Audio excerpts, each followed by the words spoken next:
नमस्कार, म गजाधर केसी। इतिहासका विभिन्न कालखण्डमा यो देशमा धेरै राजनैतिक परिवर्तन आए। 2007 सालमा प्रजातन्त्र, 2016 सालमा पञ्चायती व्यवस्था, 2046 सालमा बहुदलीय व्यवस्था अनि 2062-63 को दोस्रो जनआन्दोलनपछि लोकतन्त्र अनि लगत्तै संघीय गणतन्त्र। यी सबै राजनैतिक परिवर्तनहरूमा राजनैतिक पात्रहरू फेरिए र कतिपय अवस्थामा उनै पात्रहरू दोहोरिँदै तेहरिँदै आए, तर पनि जनताको जीवन स्तरमा खासै परिवर्तन देखा पर्न सकेन। राजनैतिक दलहरूलाई तपाईहरूले के गर्नुभयो भनेर सोध्यौं भने प्रायको जवाफ हुन्छ, हामीले व्यवस्था परिवर्तन गर्यौं। जनतालाई व्यवस्था परिवर्तन हुनु नहुनुसँग कुनै सरोकार हुँदैन।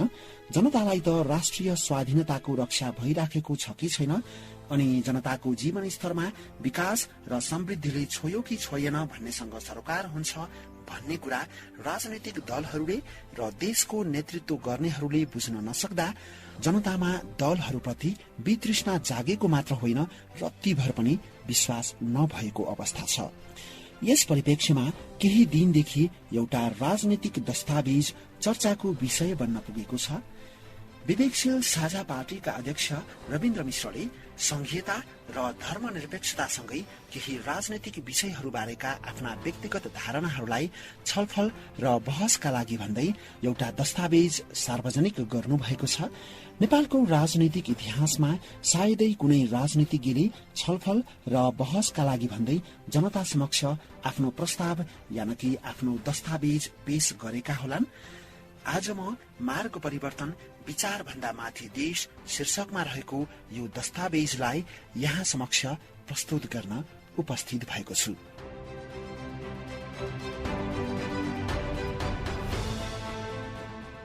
चौवालीस पृष्ठ लामो यस प्रस्तावनाको शीर्षक रहेको छ, मार्ग परिवर्तन विचार भन्दा माथि देश।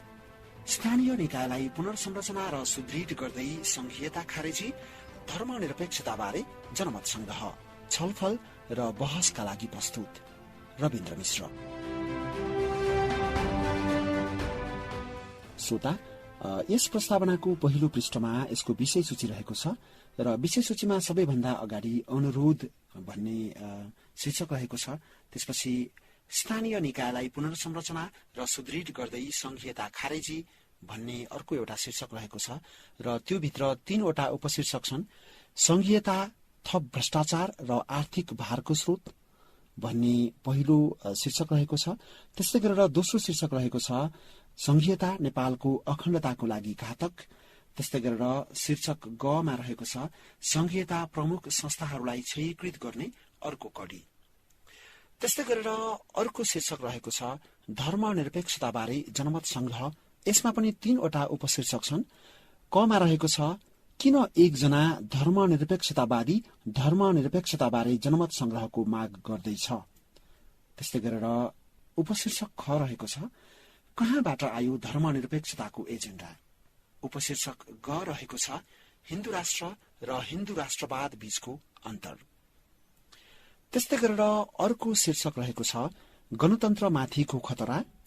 त्यस्तै गरी अर्को शीर्षक रहेको छ, महिला, मधेसी, जनजाति लगायत अल्पसंख्यक सीमान्तकृतहरूको हकहितको सुनिश्चितता। त्यस्तै गरेर अर्को शीर्षक रहेको छ, मार्ग परिवर्तनको प्रक्रिया। त्यस्तै गरेर अर्को शीर्षक रहेको छ, वैकल्पिक राजनीति, कल्याणकारी लोकतन्त्र के हो के होइन।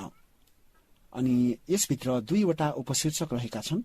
क मा रहेको छ, राजनीतिक सामाजिक एजेन्डा। ख मा रहेको छ, राजनीतिक आर्थिक एजेन्डा।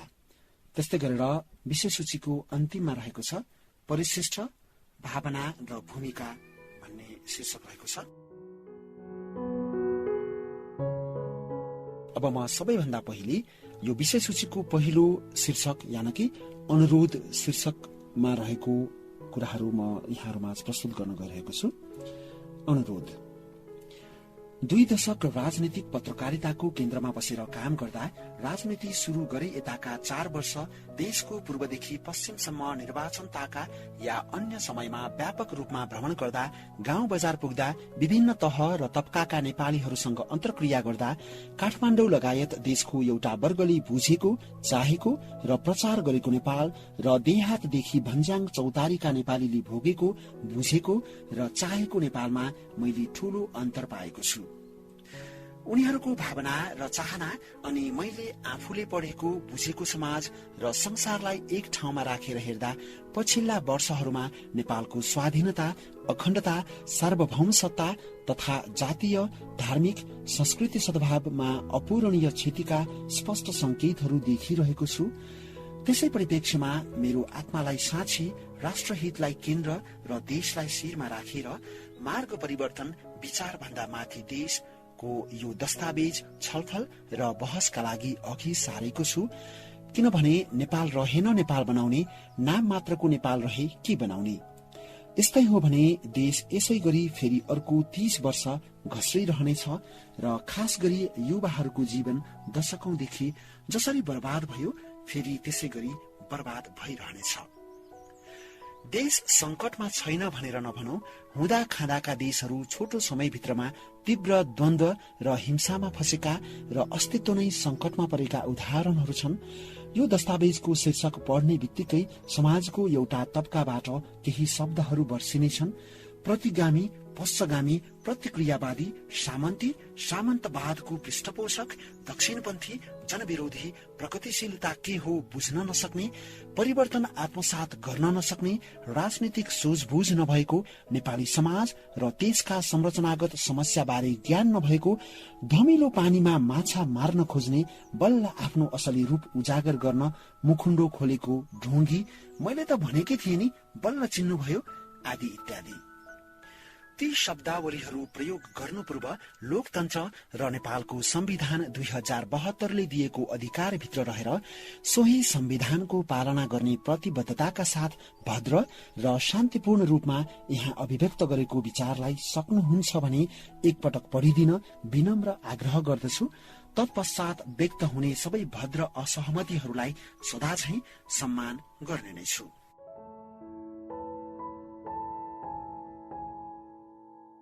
स्थानीय निकायलाई पुनर्संरचना र सुदृढ गर्दै संघीयता खारेजी। संसारका झण्डै 200 देशमध्ये लगभग 30 देशमा मात्र संघीयता एक या अर्को रूपमा अभ्यासमा छ। जुन देशहरूमा संघीयता छ तिनले दशकौं अगाडि उनीहरूका तात्कालिक धरातलीय परिस्थितिहरूका कारण संघीय प्रणाली अवलम्बन गरेका थिए। संघीयताबारे विशेष अध्ययन गरेका संविधानविद डाक्टर भीमार्जुन आचार्यले 2071 सालमा प्रकाशित उनको पुस्तक कानून र राजनीतिमा संघीय प्रणालीको विकास खास गरी 3वटा उद्देश्यले भएको उल्लेख गरेका छन्। पहिलो, छरिएका राज्यहरूलाई एक ठाउँमा ल्याई बलियो राष्ट्रको निर्माण गर्न, उदाहरणका लागि संयुक्त राज्य अमेरिका वा जर्मनी। दोस्रो, छुट्टिन लागेका राज्यहरूलाई एकै ठाउँमा राखिराख्न, उदाहरणका लागि क्यानाडा वा ब्राजिल। र तेस्रो, उपनिवेशबाट स्वतन्त्र हुन, उदाहरणका लागि भारत वा अस्ट्रेलिया।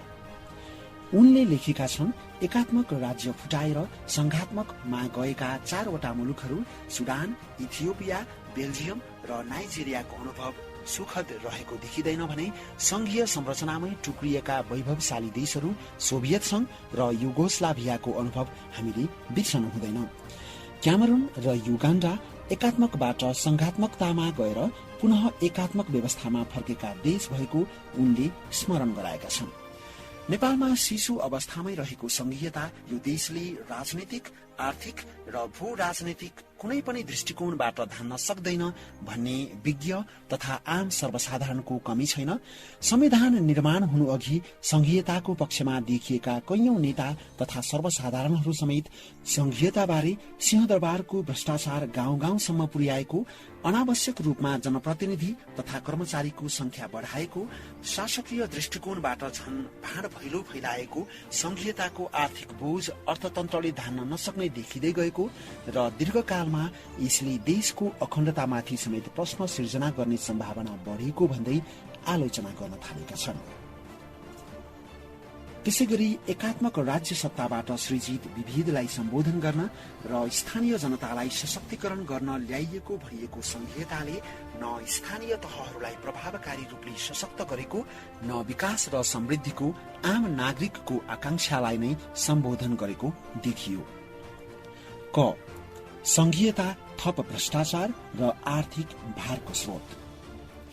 नेपाल जस्तो विविधतायुक्त देशमा संघीय शासन प्रणालीको एउटा प्रमुख आधार भनेको समुदायहरूको पहिचान हो। उनीहरूको सम्मान र उनीहरूको धर्म संस्कृति विकासको सामूहिक आकांक्षाको सम्बोधन हो। तर केहीको धारणालाई छोडेर नेपालको संघीयता पहिचानको आधारमा निर्माण हुन नसक्ने आम सर्वसाधारण तथा तत्कालीन संविधान सभाको निष्कर्ष रह्यो।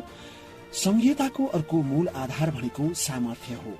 तर नेपालले सामर्थ्यलाई पनि संघीय नक्साङ्कनको मूल आधार बनाउन सकेन। यदि सामर्थ्यलाई मूल आधार बनाइएको भए त्यो भूगोलविद डाक्टर हर्कबहादुर गुरुङको दशकौं अघि उत्तर र दक्षिणतिर छुने गरी निर्माण गरेको तत्कालीन 5 विकास क्षेत्रको मोडेलतिर जाने थियो।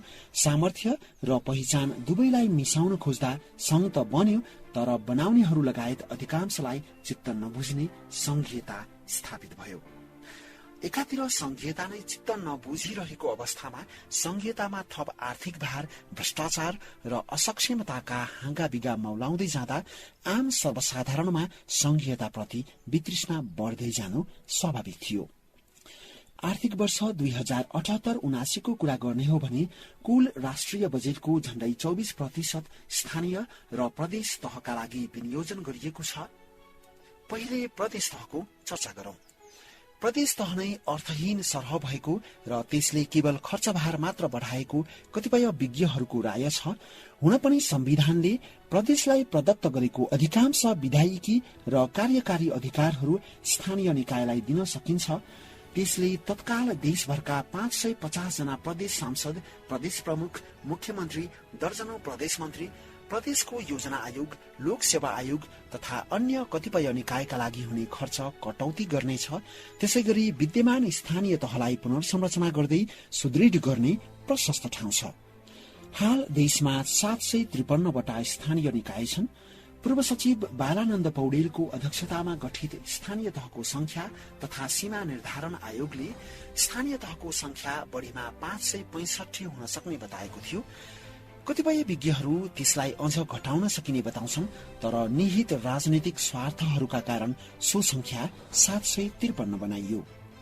उदाहरणका लागि काठमाडौँ उपत्यकामा हाल 18 वटा नगरपालिका छन्। त्यसलाई एउटै नगरपालिका बनाउन सकिन्छ, किनभने स्थानीय तहमा सेवा दिनका लागि ओडाहरू छँदैछन्। त्यसैगरी देशभर 6743 ओडाहरू छन्। ती हरेक ओडामा ओडा अध्यक्ष र अन्य 4 वटा सदस्य हुने गर्छन्। पञ्चायत कालमा स्थानीय तहका जनप्रतिनिधिहरू स्वयंसेवी हुन्थे र उनीहरूलाई तलब दिइँदैन थियो। 2047 सालपछि पनि स्थानीय निकायका जनप्रतिनिधिहरूले तलब पाउँदैनथे। अहिले प्रदेश प्रतिनिधि सभा र राष्ट्रिय सभाका सदस्यले तलब पाउँछन्, तर सर्वोच्च अदालतले अन्य जनप्रतिनिधिहरूले तलब लिन नमिल्ने फैसला गरिदिएपछि तलबको शोध भर्ना हुने गरी उनीहरूले अनेकौं किसिमका सुविधा, सहुलियत तथा भत्ता लिने गरेका छन्। कुनै कुनै ठाउँमा त 14 प्रकारका सम्म सेवा सुविधा लिएको देखिएको छ। त्यसरी सुविधा लिने जनप्रतिनिधिहरूको संख्या झण्डै 34,000 छ। स्थानीय जनप्रतिनिधिहरूको काम भनेको स्वयंसेवी नै हुनुपर्छ। उनीहरूलाई बैठक भत्ता दिए पुग्छ। स्थानीय निकायमा संसारका धेरै देशमा हुने त्यही नै हो। महालेखा परीक्षकको प्रतिवेदनले सबैभन्दा बढी भ्रष्टाचार स्थानीय तहमा भइरहेको देखाएको छ। नदेखिने गरी हुने भ्रष्टाचार त आफ्नो ठाउँमा छँदैछ। स्थानीय तहमा हक्काहक्की दिन दहाडै हुने भ्रष्टाचार समेत कसैले नियन्त्रण गर्न नसकिरहेको अवस्था छ। उदाहरणका लागि 10,000 स्थानीय जनप्रतिनिधिहरू डोजर र गिट्टी बालुवा उत्खननका मालिक छन्। उनीहरू आफै निर्णय गर्छन्, आफै बजेट छुट्याउँछन् र आफ्नै डोजर र ट्रक चलाउँछन्। कसैले केही गर्न सक्दैन। न त उनीहरूलाई न केन्द्रमा रहेका नेताहरूलाई स्वार्थको बझान, कन्फ्लिक्ट अफ इन्ट्रेस्ट भनेको के हो थाहा छ। स्वार्थको बझान सुशासनको एउटा महत्वपूर्ण शर्त हो। स्वार्थको बझान हुने कुनै पनि पेशा र व्यवसायबाट जनप्रतिनिधिहरूलाई वञ्चित गर्नै पर्छ। यसको पालना नहुने हो भने भ्रष्टाचार रोक्न सकिँदैन। चोरलाई चाबी दिएर ढुकुटीको सुरक्षा हुन सक्दैन। माथि उल्लेख गरिए जसरी स्थानीय तहलाई पुनर्संरचना गर्दै सुदृढ गरेर संघीयता खारेज गर्ने हो भने अझ विज्ञ टोलीको सहायताले खर्च कटौतीका अन्य सम्भाव्य उपायहरू अन्वेषण गर्ने हो भने स्थानीय तथा प्रदेश तहका लागि भइरहेको झण्डै 24% वार्षिक बजेट मध्ये कम्तीमा 10% खर्च बचत हुन सक्ने कतिपय अर्थशास्त्रीको अनुमान छ। किनभने अर्को अनुमानित 14% विकासका काम कारबाहीका क्रममा हुने पुँजीगत खर्च यानि विकास खर्च कटौती गर्न सकिँदैन। हाल स्वास्थ्य क्षेत्रमा कुल बजेटको 7% खर्च गरिन्छ। त्यो पनि कोरोना महामारीपछि बढेर त्यति पुगेको हो, अन्यथा त्यो 4-5% मै सीमित थियो। शिक्षा क्षेत्रमा कुल बजेटको 10% खर्च गरिन्छ। सार्वजनिक शिक्षा र स्वास्थ्य आधारभूत मानव अधिकार हो र तिनको निशुल्क उपलब्धता र गुणस्तरीयतामा कुनै हालतमा सम्झौता गर्नु हुँदैन। अब संघीयता खारेज गरेर बचेको रकमबाट 5% बजेट शिक्षा र 5% बजेट स्वास्थ्यमा थप गरी पूर्वाधार तथा गुणस्तर अभिवृद्धिमा लगाउने हो भने त्यसले देशको दयनीय अवस्थामा ठूलो सुधार ल्याउनेछ। यद्यपि मेरो चिन्ता संघीयताको आर्थिक पाटो भन्दा पनि नेपालको हकमा संघीयताले राष्ट्रिय सुरक्षा तथा अखण्डतामा ल्याउन सक्ने खतरासँग जोडिएको छ।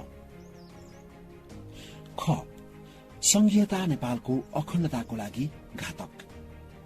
माथि छोटकरीमा चर्चा गरिए झै संघीयताका पक्षधर र विरोधी धेरै विज्ञ तथा विश्लेषकहरूले नेपालमा संघीयताको आवश्यकता तथा अनावश्यकतालाई पहिचान र सामर्थ्यका दृष्टिकोणबाट विश्लेषण गरेको पाइन्छ। तर हाम्रो मूल सरकार नेपालको परिप्रेक्ष्यमा संघीयताले कालान्तरमा देशको स्वाधीनता र भौगोलिक अखण्डतामा ल्याउन सक्ने संकटसँग हुनुपर्छ। कतिपयलाई यो धारणा अतिशयोक्तिपूर्ण लाग्न सक्छ। म कामना गर्छु संघीयता रहिरहेको खण्डमा यो मूल्याङ्कन गलत नै साबित होस्। नेपालमा होइन तेस्रो विश्वका देशहरूमा एउटा गम्भीर समस्या छ। महत्वपूर्ण सामाजिक राजनीतिक र आर्थिक विषयहरूमा हामी आफैलाई थाहै नहुने गरी पश्चिमा आँखाबाट हेर्न र धारणा बनाउन सिकाइन्छ। लोकतन्त्र के हो भनेर बुझ्न हामीलाई युरोप र अमेरिका घुमाइन्छ। विभिन्न संस्था तथा कार्यशाला गोष्ठीहरूमा सामेल गराइन्छ र लोकतन्त्रको पाठ पढाइन्छ। हाम्रो शैक्षिक र प्राज्ञिक इतिहासको कमजोरीका कारण हामीले लोकतन्त्रबारे पढेका पुस्तकहरू पनि पश्चिमाहरूले नै लेखेका हुन्छन्। तिनैबाट ज्ञान ग्रहण गरेर राणा कालदेखि नै हाम्रा लोकतान्त्रिक अवधारणाहरू निर्माण भएका छन्। लोकतन्त्रका हकमा मात्र होइन साम्यवादका हकमा पनि ठिक त्यही अवस्था देखिन्छ। मार्क्स, लेनिन र माओका लेखन तिनलाई पुष्टि गर्न जे जति अन्य सामग्री छापिए पढाइए, कतिपय नेपालीहरूलाई चीन र रूस जसरी घुमाइए र तिनैबाट साम्यवादको जुन स्वैर कल्पना निर्माण भए आजसम्म तिनको असर नेपाली राजनीतिबाट हटेको छैन। संघीयता निर्माणको क्रममा पनि त्यही अवस्था देखियो। संघीयता नेपालका लागि पूर्णतः नयाँ अवधारणा थियो। नेपाली नेता तथा अन्यले जे जति बुझेका थिए ती सबै विदेशी खास गरी पश्चिमाहरूका लेखन तथा बोलनबाट दीक्षित थिए। नेताहरूलाई र कैयौं अन्यलाई संघीयता बुझाउन र संघीयता अभ्यासको एउटा विशिष्ट नमूना देखाउन स्विजरल्याण्ड लगियो। स्विजरल्याण्डको संघीयता हेरेर मन्त्रमुग्ध भएर फर्किएकाहरूले देशलाई स्विजरल्याण्ड जस्तो बनाउन त संघीयता नै चाहिने रहेछ भन्ने निष्कर्ष निकाल्नु स्वाभाविक थियो। संघीयताबारे केही किताब, केही फुटकर लेखहरू पढेका, स्विजरल्याण्ड र अन्य केही देशको संघीयता अभ्यास हेरेका र संघीयता सम्बन्धी केही कार्यशाला गोष्ठीहरूमा भाग लिएकाहरू सबै अब संघीयताको घनघोर वकालतकर्ता बनिसकेका थिए। सीमापारी दक्षिणबाट शुरू भएर नेपालको दक्षिणी भूभाग हुँदै काठमाडौँ उपत्यका प्रवेश गरेर देशभरि फैलिएको संघीयताको लहर यति प्रबल थियो कि त्यो लहरमा नबग्नेहरू सबैको निधारमा पश्चगामीको कालो टीका लागिसकेको थियो। थोरैले मात्र आँट गरेर केही लेखे, केही बोले, तर तिनको आवाज संघीयताको लहरको गर्जनमा खासै कसैले पनि सुनेन। संघीयता सैद्धान्तिक रूपमा आफैमा समस्या नहुन सक्छ, किनभने विश्वका थोरै देशमा मात्र संघीय शासन प्रणाली भए पनि ती मध्ये केही देशले सोही प्रणाली अन्तर्गत राम्रो विकास गरेका छन्। तर हरेक सिद्धान्त र ज्ञानको व्यावहारिकतालाई समय, परिस्थिति, भूगोल, भू राजनीति, इतिहास, संस्कृति, समाज र त्यो समाजको चेतनाको स्तरको कसीमा नघोट्ने हो भने कतिपय सुन्दर सिद्धान्त र ज्ञान पनि लागू हुन सक्दैन, या लागू गरियो भने पनि त्यसले अपेक्षित परिणाम दिन सक्दैन, बरु त्यसले समाजमा विखण्डन र द्वन्द्व निम्त्याउँछ। समय, परिस्थिति, भूगोल, भू राजनीति, इतिहास, संस्कृति, समाज र समाजको चेतनाको स्तर कुनै पनि दृष्टिकोणबाट नेपाल संघीयताको लागि तयार थिएन। नेपालको संघीयताका लागि सबैभन्दा घातक हाम्रो भू राजनीतिक अवस्थिति छ। त्यस सन्दर्भमा सबैभन्दा पहिले नेपालको संघीयताको स्वरूपका बारेमा चर्चा गरौं। नेपालमा संघीयता केवल वर्तमान संघीयताको स्वरूपमा सीमित रहने छैन। संकटको यस्तो घडी आउनेछ जहाँ पहिलो चरणमा बहुराष्ट्रिय राज्य, मल्टिनेशनल स्टेटको चर्चा चर्काइनेछ। राष्ट्रिय राज्य भनेको एउटै देश अर्थात् एउटै सम्प्रभुताभित्र एउटै भाषा, जनसंख्या, भूगोल, संस्कृति भएका समुदायहरूलाई सक्दो बढी अधिकार सहितको फरक फरक राष्ट्र अर्थात् सम्प्रभुताको स्वीकारोक्ति हो। उपप्रधानमन्त्री नियुक्त हुने बित्तिकै राजेन्द्र महतोले बहुल राष्ट्रिय राज्यका लागि मुक्ति आन्दोलन गर्न तयारी गर्ने उद्घोष गरे। त्यस्तै आवाज उठाउने अरू धेरै नेता छन्। जब बहुराष्ट्रिय राज्यको माग हासिल हुन्छ, त्यसपछिको अर्को कुनै संकटको घडीमा या विदेशीको चाहनामा संकट सिर्जना गरेर इतिहासदेखि पेलिएको, दबाइएको, अन्यायमा पारिएको र आत्मसम्मानले बाँच्न नदिएको भन्दै आत्मनिर्णयको अधिकार, राइट अफ सेल्फ डिटर्मिनेसन सहितको संघीयताको माग अघि सारिनेछ।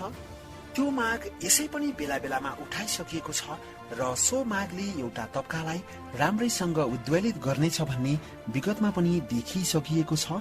आत्मनिर्णयको अधिकारको माग तत्काल पूरा नभए पनि कालान्तरमा पूरा भएका संसारका धेरै उदाहरणहरू छन्। नेपालका हकमा हामी त्यो मूल्य कुनै पनि हालतमा चुकाउन सक्दैनौं।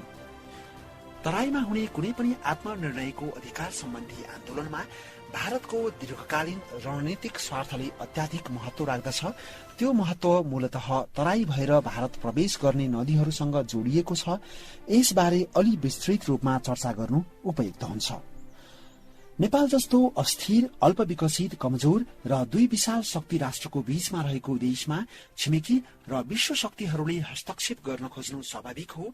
यो अन्तर्राष्ट्रिय राजनीति र कूटनीतिमा निरन्तर देखिएको प्रवृत्ति हो।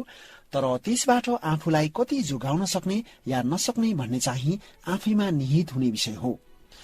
हस्तक्षेप बेला बखत एउटा सीमासम्म मात्र हुने हो या अहिलेको जस्तो दिनानुदिन नाङ्गो ताण्डव नृत्यका रूपमा प्रकट हुने हो भन्ने कुराले देशको अन्तर्राष्ट्रिय मर्यादा, स्वाभिमान र अखण्डतामा ठूलो असर पार्छ। हाम्रा दुई छिमेकी चीन र भारत आर्थिक, सैनिक, सामरिक र रणनीतिक रूपमा विश्वकै केन्द्र बन्दै गइरहेका छन्। चीनमा लगभग 1,40,00,000,000 र भारतमा पनि झण्डै त्यति नै जनसंख्या छ। नेपाललाई लिएर दुवैका आफ्नै स्वार्थहरू छन्। चीन कुनै पनि हालतमा नेपालमा भारतीय र पश्चिमी प्रभाव बढोस् भन्ने चाहँदैन। मूलतः उसलाई तिब्बतकै चिन्ता छ। भारत चाहिँ कुनै पनि हालतमा नेपालमाथि चीनको प्रभाव बढेको हेर्न चाहँदैन। ऐतिहासिक रूपमा भारत आफूलाई नेपालको अभिभावकीय दायी राष्ट्र सम्झिन्छ। आफ्नो राष्ट्रिय स्वार्थ भन्दा नेपाल बाहिर गएको ऊ सहन सक्दैन। भारतको राष्ट्रिय स्वार्थ जल, थल, अर्थ, समाज, सुरक्षा सबैसँग जोडिएको छ।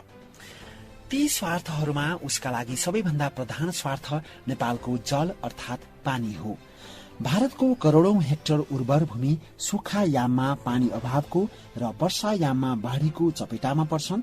अहिले पनि त्यो समस्या विकराल छ र आउँदा दिनहरूमा अझ विकराल बनेर जाने आकलन गरिएको छ। त्यसले 10 करोड़ जनसंख्यालाई प्रत्यक्ष प्रभाव पार्छ।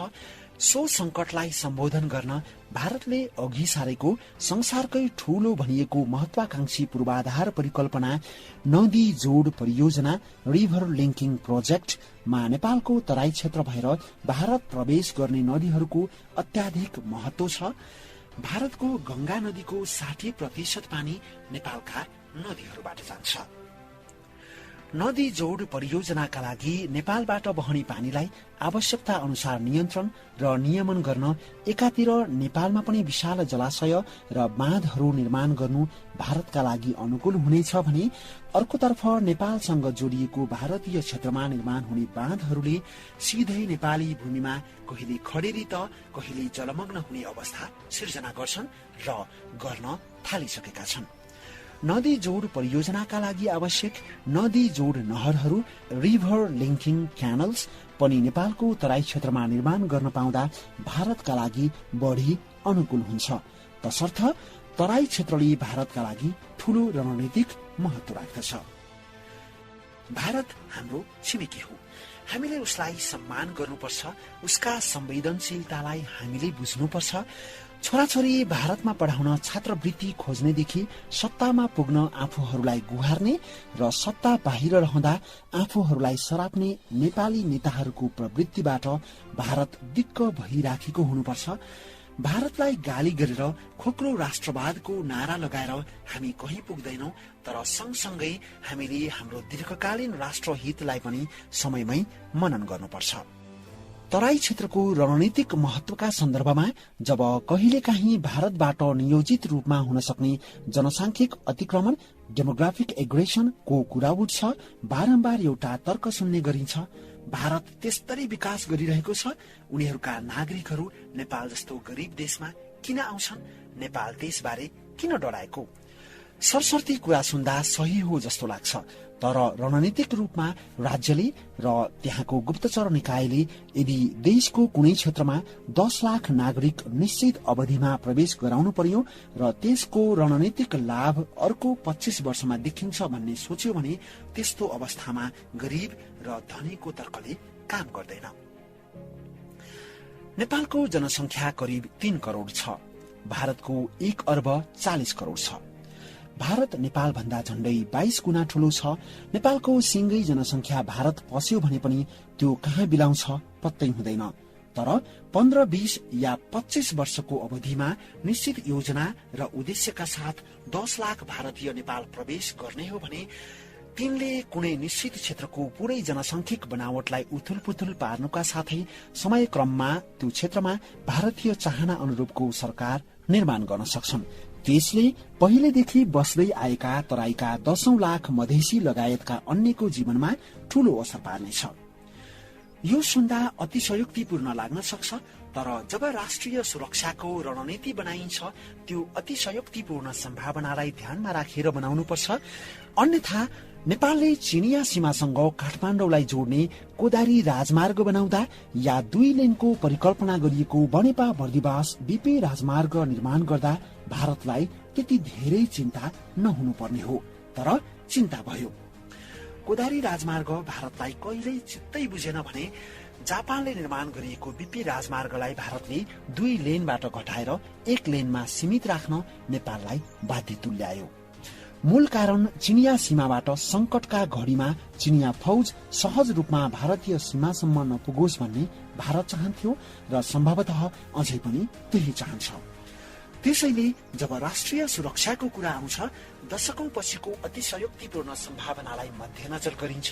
सुरक्षाका दृष्टिकोणबाट संवेदनशील अवस्थामा भएको देशका लागि विकास र समृद्धिको एजेण्डा भन्दा माथि 1 नम्बरको प्राथमिकता जहिले पनि राष्ट्रिय सुरक्षाको एजेण्डा हुनुपर्छ। 2033 सालमा 8 वर्षको भारत निर्वाचन पश्चात बीपी कोइराला राष्ट्रिय मेलमिलापको नारा लिएर नेपाल त्यसै फर्किएका थिएनन्। उनले आफ्नो राजनीतिक स्वार्थलाई जब देशभक्ति र राष्ट्रिय सुरक्षाको कोसीमा घोटे, सम्भवतः 2 वटा तथ्य नकार्न सकेनन्। पहिलो, भारतमै बसेर नेपालको प्रजातान्त्रिक आन्दोलन हाँक्न भर्खरै भारतमा आपतकाल घोषणा गरेकी इन्दिरा गान्धीको कठपुतली नबनी सम्भव नै थिएन। त्यो स्थिति उनका लागि सकसपूर्ण भइसकेको थियो। दोस्रो, उनले भारतले स्वतन्त्र देश सिक्किमलाई आफूमा विलय गराएको राम्रैसँग देखेका थिए। ती दुवै घटनामा देखिने भारतीय सरकार मात्र होइन, नदेखिने गुप्तचर निकायको महत्वपूर्ण हात थियो। सिक्किमपछि अब इन्दिरा गान्धीको आँखा नेपालको तराई क्षेत्रमा पर्न थालेको तथ्यसँग बीपी अनभिज्ञ थिएनन्, तर बीपीले नेपालको सार्वभौम सत्ता र राष्ट्रियतामा सम्झौता गर्ने सम्भावना थिएन। परिणामस्वरूप दुवैका बीच फाटो बढेको थियो। 2072 सालमा प्रकाशित भारतको बाह्य सुरक्षा मामिला हेर्ने गुप्तचर संस्था रअ का प्रमुख अधिकृत आरके यादवद्वारा लिखित मिशन रअ पुस्तकले सिक्किमलाई भारतमा विलय गराएपछि भारतको ध्यान नेपालको तराई क्षेत्रतर्फ मोडिएको कुरालाई पुष्टि गरेको छ। सिक्किम विलयका मुख्य योजनाकार रअका संस्थापक प्रमुख आरएन काओ स्वयंले तराईलाई भारतमा मिलाउने योजना बनाएको यादवले बताएका छन्। यादवका अनुसार 2031 सालको अन्त्यतिर सिक्किम विलय गराएपछि इन्दिरा गान्धीले संकटकाल लगाइन्। आरएन काओलाई उद्धृत गर्दै यादवले लेखेका छन्, संकटकालका कारण देशको राजनीति उथुलपुथुलपूर्ण भयो र नेपालको तराई क्षेत्रलाई भारतमा गाड्ने योजना थातिरह्यो। दुर्भाग्यवश 2033 सालमा भएको निर्वाचनमा इन्दिरा गान्धी पराजित भइन्। उनको पार्टी सत्तामा आएन र काओको तराई विलय गर्ने लगायतका अन्य योजना पूरा हुन सकेन। यसले स्पष्ट पार्छ, तराईमाथिको भारतीय चासो अहिलेको मात्र होइन, तर उहिले र अहिलेमा फरक के हो भने तराई क्षेत्रले भारतका लागि सुरक्षा र जलीय दुवै दृष्टिकोणबाट अझ ठूलो महत्व राख्दै गइरहेको छ। यो परिप्रेक्ष्यमा समयक्रमसँगै भारतका लागि नेपालमा आत्मनिर्णय सहितको संघीयता अनुकूल होला या केन्द्रीय प्रभुत्व सहितको वर्तमान संघीयता, त्यो स्पष्ट छ। मधेसमा भारतीय प्रभाव बढ्नु या उनीहरूले मधेसलाई टुक्र्याउन खोज्नुको प्रत्यक्ष र पीडादायी असर सबैभन्दा पहिले मधेसका नेपालीहरूले भोग्नुपर्ने छ। सँगसँगै सिङ्गो देशलाई हुने क्षति त अकल्पनीय छँदैछ। यी यावत विषयमा चर्चा गर्नुको अर्थ भारतलाई दानवीकरण गर्न खोजेको, भारतप्रति गलत धारणा फैलाउन खोजेको होइन, तर जसरी भारत भारतीयहरूका लागि प्राथमिकता हो त्यसै गरी नेपाल हामी नेपालीका लागि प्राथमिकता हो। हाम्रो राष्ट्रिय हितका विषयबारे हामी नबोले कसले बोलिदिन्छ? हाम्रो राष्ट्रिय हितलाई विदेशीले निर्देशित गर्न खोज्दा हामी यो अवस्थामा पुग्यौं। अझै पनि सजग नहुने हो भने अब किनाराबाट खस्न मात्र बाँकी छ। तसर्थ भारतसँगको सम्बन्धका यी सबै जटिलताहरूको परिप्रेक्ष्यमा भारतलाई गाली गरेर होइन, भारतको खास गरी सुरक्षा र जलस्रोत स्वार्थलाई एउटा हदसम्म सहयोग पुग्ने गरी हाम्रो राष्ट्रिय स्वार्थसँग सन्तुलनमा राख्ने हो। सत्तामा नहुँदा भारतलाई तथानाम गाली गर्ने, सत्तामा पुग्दा लम्पसार पर्ने या व्यक्तिगत र गुटगत फाइदाका लागि दिल्लीका विभिन्न पक्षसँग बढी बाठो हुन खोज्ने गरेर कहीँ पुगिँदैन। उनीहरूको कर्मचारी तन्त्र र संयन्त्रहरू हाम्रा भन्दा 10औं गुणा बढी सक्षम र पेशागत छन्। ग संघीयता प्रमुख संस्थाहरूलाई क्षयीकृत गर्ने अर्को कडी। छिमेकी देशमा आफ्नो राष्ट्रिय स्वार्थ पूरा गर्न शक्तिशाली देशहरूले विभिन्न रणनीति अख्तियार गर्नु स्वाभाविक ठानिन्छ। त्यस्तो रणनीति अख्तियार गर्न अपनाइने एउटा उपाय भनेको बिस्तारै त्यो देशका महत्वपूर्ण संस्थाहरूको शक्तिलाई क्षयीकृत गर्दै लैजानु हो र तिनलाई निर्भर राज्य क्लाइन्ट स्टेटका रूपमा कायम गरिराख्नु हो। भारतका लागि नेपालमा आफ्नो नाङ्गो प्रभाव जमाउन सबैभन्दा ठूलो बाधक राज संस्था देखिएको थियो। राज संस्थाको शक्तिको क्रमिक क्षयीकरण र पतनमा भारतको भूमिका क्रमिक, निरन्तर र निर्णायक रह्यो। अन्य देशका राज संस्थाले जस्तै नेपालको राज संस्थाले पनि गल्तीहरू गरेका थिए। केही उदाहरणहरू हामी बेला बखत सुन्ने र पढ्ने गर्छौं नै, तर समग्रमा यो देशको स्वाभिमानलाई लत्याउन अहिलेका नेताहरू जुन स्तरमा गिरेका छन्, राजाहरू कहिल्यै त्यो स्तरमा गिरेनन्। नेपालको राज संस्था अत्यन्त जटिल मोडहरूमा धेरै पटक विदेशी स्वार्थको बाधक बनेको छ। 2046 सालको जनआन्दोलन चरमोत्कर्षमा पुगेको बेला भारतले 2046 चैत्र 18 गते सैनिक, आर्थिक र जलस्रोतका विषयमा लगभग पूर्णतया भारतको हैकम चल्ने गरी पठाएको मस्यौदा सम्झौतालाई राजा वीरेन्द्रले अस्वीकार गरिदिएका थिए। त्यो सम्झौता स्वीकार गरेको भए नाकाबन्दी खुल्ने, जनजीवन सामान्य हुने र तत्कालका लागि पञ्चायती व्यवस्था बच्ने, तर देशको सार्वभौम सत्ता नबच्ने स्थिति भएको त्यति बेलाका जानकारहरू बताउँछन्। राजा वीरेन्द्रले भारतसँग झुक्नु साटो आफ्नै जनतासँग झुक्ने निर्णय गरेर प्रजातन्त्र पुनर्बहाली गरेका थिए। त्यसै गरी 2063 सालमा राजा ज्ञानेन्द्रले बेबी किङको भारतको प्रस्ताव स्वीकार गर्नु साटो नेपाली जनतासँग झुक्छु भनेर गद्दी त्यागी दिएका हुन्।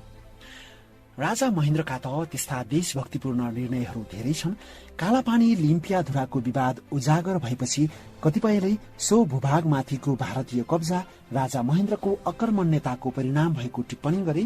तर टिप्पणीकर्ताहरूले आजभन्दा धेरै कठिन भू राजनैतिक तथा आर्थिक अवस्थाका माझ राजा महेन्द्रले नेपालको राष्ट्रियता, स्वाभिमान र स्वाधीनताका लागि गरेका अनेकौं अतुलनीय प्रकृतिका कार्यहरू चाहिँ बिर्सिए। राजा महेन्द्र नै थिए जसले नेपालको उत्तरी नाकामा रहेका 17वटा भारतीय सुरक्षा चौकीहरू हटाए, जुन आजका कुनै पनि नेताबाट कल्पना गर्न असम्भव हुन्छ।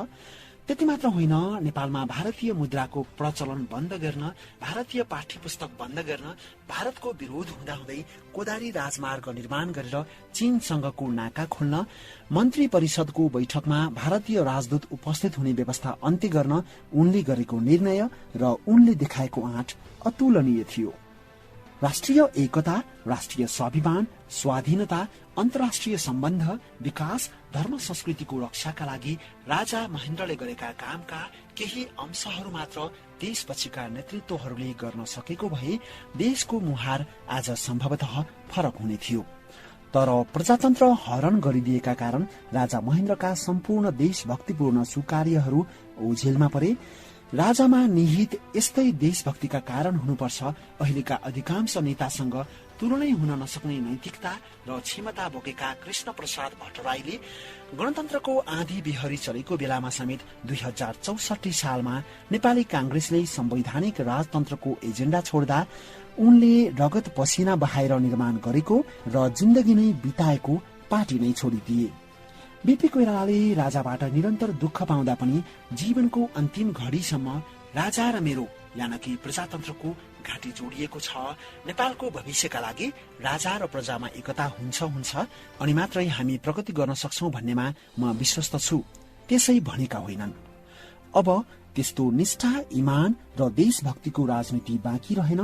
देशभक्ति सत्ता भक्तिमा रूपान्तरण भयो र सत्ताको साँचो विदेशी दूतावासलाई सुम्पिए सरह भयो।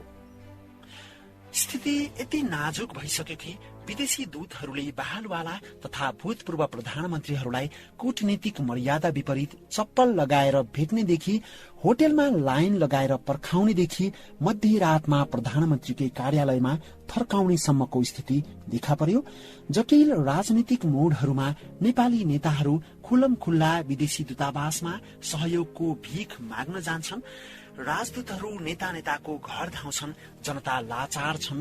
नेपालको राष्ट्रियता बढ्दो रूपमा संकटमा पर्दै गइरहेको छ भन्ने बुझ्न ढिलो भइसकेको छ। भन्नेले भन्छन् 2046 र 2072 सालका दुवै परिवर्तन नेपालकै बलबुताले आएको हो भनेर। कतिपय नेपालीहरू त 2072 सालको नाकाबन्दी पनि हामी आफैले गरेका हौं भन्ने भ्रममा थिए। तर सो नाकाबन्दी भारतले चाहेसम्म चालू रह्यो र भारतले नचाहेपछि खुल्यो मात्र होइन, नाकाबन्दी हामीले नै गरेका हौं भन्ने नेपालीहरूले सीमा पारी जब पिटाई खाए अनि तिनलाई नाकाबन्दी त खास हामीले होइन तिनले गरेका रहेछन् भन्ने बोध भयो। नेपालमा महान माओवादी आन्दोलन हामीले गरेका हौं भन्नेहरू 10 वर्षे सशस्त्र द्वन्द्वको क्रममा 8.5 वर्ष भारतमा बिताएको कुरा अब जग जाहेर भइसक्यो। के अझै पनि कसैलाई लाग्छ कि तिनले नेपालमा वितण्डा मचाउन 8.5 वर्ष भारतमा बिताउँदा भारतको गुप्तचर संस्था या राज्य त्यसबारे अनभिज्ञ थियो भन्ने? यी त केही उदाहरण मात्र हुन्। यसको अर्थ सबै परिवर्तनमा नेपाली जनताको हात थिएन भन्ने होइन, तर परिवर्तनको साँचो चाहिँ दिल्लीमा थियो। लामो र क्रमिक प्रयासपछि नेपाली सार्वभौम शक्तिको सबैभन्दा बलियो संस्था ढल्यो। त्यसपछि निर्माण भएको राष्ट्रपतिको संस्था लगायत प्रधानमन्त्री, प्रशासन, प्रहरी, संवैधानिक निकाय जस्ता सबै महत्वपूर्ण संस्थाहरूको पेशागत क्षमता, शक्ति र जनविश्वास लगभग पूर्णतः क्षयीकृत भइसक्यो। राष्ट्रिय एकताको प्रवर्धक तथा संविधानका पालक राष्ट्रपतिको सर्वोच्च संस्था त राजनीति भन्दा पूर्णतः माथि रहनुपर्ने हो, तर त्यसमाथि पनि कमैलाई विश्वास छ। सर्वोच्च अदालत लगायत समग्र न्यायालय यति राजनीतिकरण भइसक्यो कि तिनले निष्पक्ष न्याय दिनेमा प्रशस्त आशंकाहरू छन्। बहालवाला र भूतपूर्व प्रधानमन्त्रीहरू स्वयंले सर्वोच्चको निष्पक्ष न्याय सम्पादनमा धेरै पटक प्रश्न उठाएका छन्। संसद विघटन सम्बन्धी बहसमा सर्वोच्च अदालतकै इजलासमा वरिष्ठ अधिवक्ता टीकाराम भट्टराईले राजतन्त्र र पञ्चायतमा समेत कमजोर नभएको न्यायालय अहिले गणतन्त्रमा कमजोर हुँदा मलाई लाज लागिरहेको छ त्यसै भनेका होइनन्। यद्यपि केपी ओलीबाट 2 पटक विघटन गरिएको संसद पुनर्स्थापनाबारे सर्वोच्च अदालतले गरेका निर्णयहरूको प्रशंसा नभएको होइन। संस्थाहरूको क्रमिक क्षयीकरणकै क्रममा यथास्थितिबाट दिक्क भएका नेपालीहरूको मनमस्तिष्कमा नेपालका संस्थाहरूलाई थप खण्डीकृत र क्षयीकृत गर्न संघीयताको महान सोचको बीजारोपण गरियो। संघीयता नेपालको अविकासको अचूक औषधि हो भन्ने नेपालीहरूको दिमागमा घुसाइयो। संघीयताको सुसंस्कृत अभ्यास गर्ने स्विजरल्याण्ड जस्ता देशहरूमा नागरिक कति सुसंस्कृत छन्, कति अभ्रष्ट र नैतिकवान छन्, नियम कानूनको कति पालना गर्छन्, त्यहाँको चेतनाको स्तर कस्तो छ, भूगोल, भू राजनीति र इतिहास कस्तो छ केही हेरिएन। सिर्फ स्विजरल्याण्ड या त्यस अर्थमा संघीय प्रणालीमा तीव्र विकास गरेका अन्य देशहरूमा संघीयताले दिएको असाधारण शान्ति र विकासलाई मात्र हेरियो। संघीयताको अवधारणा यस्तो देशमा लागू गर्न खोजिँदै थियो जहाँ देशका प्रधानमन्त्री व्यापारिक स्वार्थका कारण राष्ट्रिय ध्वजावाहक नचढेर व्यापारीको विमानमा विदेशको औपचारिक यात्रा गर्थे र देशका पर्यटन मन्त्री व्यापारीको विमान चढेर दुर्घटनामा ज्यान गुमाउँथे। अनि तिनै पर्यटन मन्त्री र तिनै व्यापारीको नाममा सरकार विमानस्थल नामाकरण गर्थ्यो। सो अवधारणा यस्तो देशमा लागू गर्न खोजिँदै थियो जहाँ मन्त्री र प्रधानमन्त्रीहरूको नियुक्ति तथा तिनको कार्यकालको अल्पायु या दीर्घायुमा विदेशीको हात हुन्थ्यो। अनैतिकता, असक्षमता, स्वार्थलिप्तता र भ्रष्टताले गाँजेको समाजलाई जति बढी राजनीतिक रूपमा विभक्त बनायो उति नै बढी त्यसमाथिको नियन्त्रण सहज हुन्थ्यो। एकातिर दशकौंदेखि नैतिक र आर्थिक भ्रष्टाचारको अन्तर्राष्ट्रिय सीमा काट्दा कुनै लज्जा महसुस नगर्ने र व्यक्तिगत तथा पार्टीगत स्वार्थ पूर्तिका लागि हरेक संवेदनशील राजनीतिक घडीमा निर्लज्ज भएर मध्य दिनमै विदेशी राजदूतावास पस्ने नेताहरू देशमा थिए। अर्कोतिर निर्लज्ज रूपमा भारतसँग अत्यन्तै घनिष्ठ सम्बन्ध राखेका, नैतिकताको कुनै लेस नै नभएका कतिपय नेताहरू संघीयता मात्र होइन आत्मनिर्णय सहितको संघीयता र बहुराष्ट्रिय राज्यको अवधारणा सम्बोधन गर्ने संघीयता खोजिरहेका थिए। तत्कालका लागि तिनका ती मागहरू पूरा भएनन् त्यो भिन्नै कुरा हो, तर माग उठिसक्यो र त्यो फेरि उठ्नेछ। त्यसलाई देशको कठिन घडीहरूमा विदेशीहरूले सदा बार्गेनिङ चिप्सका रूपमा प्रयोग गर्नेछन्। बुझ्न ढिलो भइसक्यो, अब बुझौं। नेपालको संघीयता हामीले परिकल्पना गरेको आदर्श रेखामा हिँड्ने छैन। त्यसका संकेतहरू देखिन थालिसकेका छन्। भौगोलिक अखण्डता, स्वाभिमान र राष्ट्रिय हितको सम्भावित महँगो मूल्यमा संघीयताको बचाउ गर्न सकिँदैन। कतिपय विश्लेषकहरूले प्रदेश तह मात्र हटाएर संघीयता कायम राख्नुपर्ने टिप्पणी पनि गर्ने गर्छन्। उनीहरूले सिर्फ संघीयता विरोधी पश्चगमनकारीको छाप लाग्ने डरले त्यसो भनेका हुन्। अन्यथा प्रदेश तह भंग गर्नु भनेको संघीयता भंग गर्नु समान हो। तसर्थ जिब्रो नचपाइकन भनौं, संघीयता नेपालका लागि घातक छ, यसलाई खारेज गरौं। तर सँगसँगै स्थानीय तहलाई पुनर्संरचना गर्दै सुदृढ गरौं, सशक्त बनाऊ, खर्च घटाऊ र ठूलो मात्रामा हुने बचत सार्वजनिक शिक्षा र स्वास्थ्य निशुल्क र गुणस्तरीय बनाउनमा लगाऊ। श्रोता, धर्मनिरपेक्षताबारे जनमत संग्रह शीर्षकमा रहेको अर्को एउटा महत्वपूर्ण विषय म यहाँ समक्ष प्रस्तुत गर्दैछु। धर्मनिरपेक्षताबारे जनमत संग्रह। क किन एकजना धर्मनिरपेक्षताबारे जनमत संग्रहको माग गर्दैछ? राजनैतिक विचारका हिसाबले म धर्मनिरपेक्षतावादी व्यक्ति हुँ, तर धरातलीय यथार्थलाई नजरअन्दाज गरेर विचारको कुरा अनुसरण गर्न खोज्दा समाजहरू ध्वस्त भएका धेरै उदाहरण छन्। धरातलमा लागू हुन नसक्ने विचार आकाशमा बतासिन्छ। नेपालका हकमा धेरैको प्रश्न हिन्दू वसुधैव कुटुम्बकम संस्कारको वा अत्यन्तै विभाजन र तिक्ततापूर्ण देखिँदै गएको युरोपेली धर्मनिरपेक्षताको प्रवर्धन भन्ने हो। धर्मनिरपेक्षतामा राज्यले सबै धर्मको सम्वर्धन गर्नुपर्थ्यो। नेपालको संविधानमा धर्मनिरपेक्षता भन्नाले सनातनदेखि चलिआएको धर्म संस्कृतिको संरक्षण लगायत धार्मिक सांस्कृतिक स्वतन्त्रता सम्झनुपर्छ लेखिएको छ। तर अवस्था कस्तो छ भने पछिल्ला वर्षहरूमा सनातनदेखि चलिआएको धर्म संस्कृतिको संरक्षणको त कुरै छोडिदिउँ, केही धर्महरूका बीच चिरा पर्न थालेको छ। दशकौंसम्म हिन्दू राष्ट्र हुँदा त्यस्तो अवस्था थिएन। धर्मनिरपेक्षताले धार्मिक सहिष्णुता बढाउनको साटो भएको सहिष्णुता पनि घटाउँदै लगेको छ। समाज र देशको लागि यो घातक छ, किनभने धर्म र संस्कृतिको संवेदनशीलताले संसारमा कटु र क्रूर हत्या हिंसाहरू जन्माएका छन्। नेपाल सामाजिक सांस्कृतिक रूपमा सदियौंदेखि हिन्दू राष्ट्र थियो। 2004 सालमा पद्मशमशेरले नेपालको पहिलो संविधान जारी गर्दा श्रीराम तथा पशुपतिनाथको कृपाले भन्ने शब्दावली प्रयोग गरेका थिए।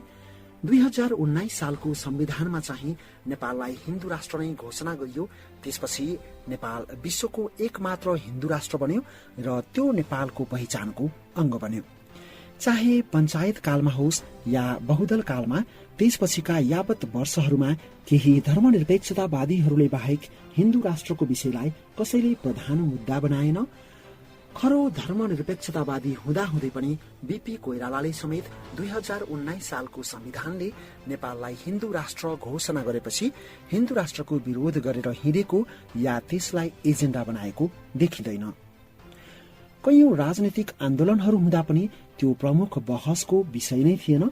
संसारका धेरै देशहरूसँग तुलना गर्दा नेपाल धार्मिक सहिष्णुतायुक्त राष्ट्र थियो। यसको अर्थ हिन्दू धर्म परम्परा र त्यससँग जोडिएका रूढिवादका कारण नेपालमा सामाजिक, सांस्कृतिक र धार्मिक विभेदहरू थिएनन् भन्ने होइन, तर ती हिन्दू राष्ट्र भएकाले सिर्जित विभेद भन्दा पनि नेपालको अशिक्षा र गरिबीले मलजल गरेको समाज, रूढिवादी परम्परा र अन्धविश्वाससँग जोडिएका विभेदहरू थिए। भारत धर्मनिरपेक्ष छ, तर त्यहाँका अशिक्षित र विपन्न समाजहरू नेपालको भन्दा पनि गहिरो रूढिवादी परम्परा र अन्धविश्वासले ग्रस्त छन्, कैयौं अफ्रिकी देशहरू जस्तै।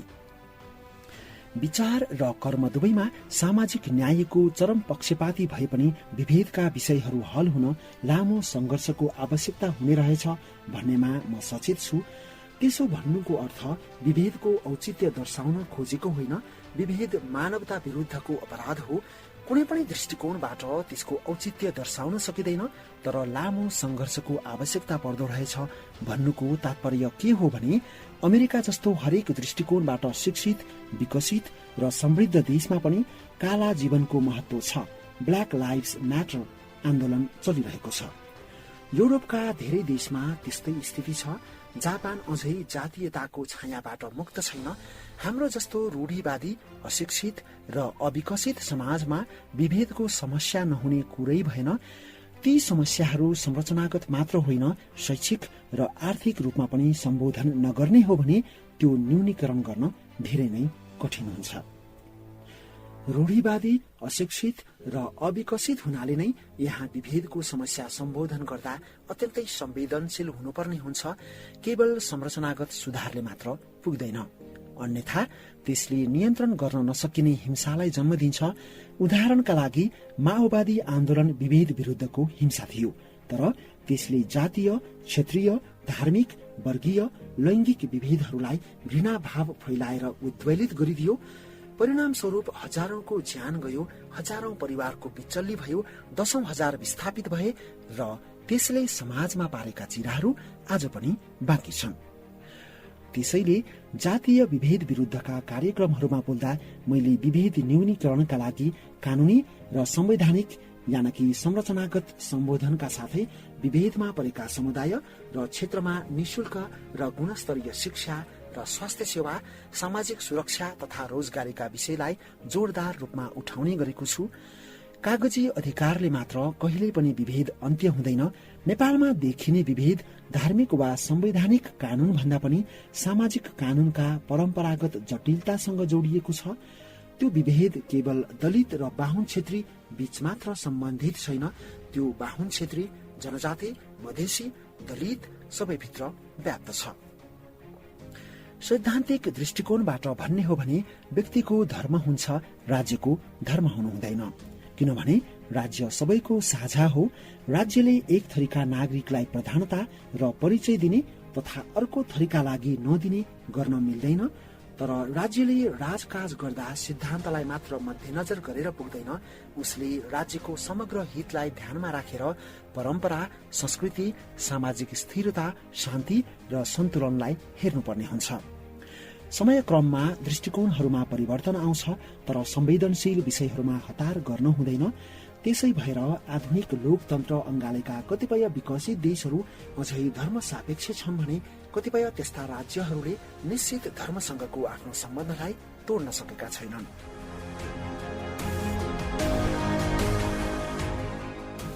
ख, कहाँबाट आयो धर्मनिरपेक्षताको एजेन्डा? नेपाल हिन्दू राष्ट्र भए पनि त्यो धर्म सापेक्षताको साँघुरो र सैद्धान्तिक घेराभित्र चलेको थिएन।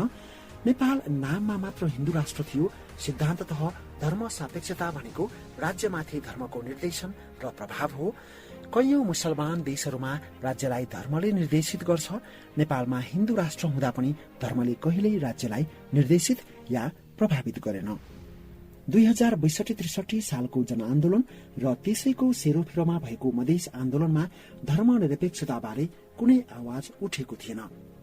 अहिले कतिपय विश्लेषकहरू धर्मनिरपेक्षताको आवाज त 2007 सालमा प्रजातन्त्र स्थापना भएदेखि नै उठेको थियो भन्ने तर्क गर्छन्। माथि उल्लेख गरिए झैं फाट्टफुट्ट उठ्नु र आम रूपमा उठ्नुमा आकाश जमिनको अन्तर छ। स्वीकार गरौं, धर्मनिरपेक्षता 2062-63 को आन्दोलनमा न त आम नेपालीको न त अल्पसंख्यामा रहेका धर्मावलम्बीहरूको आम आवाज थियो।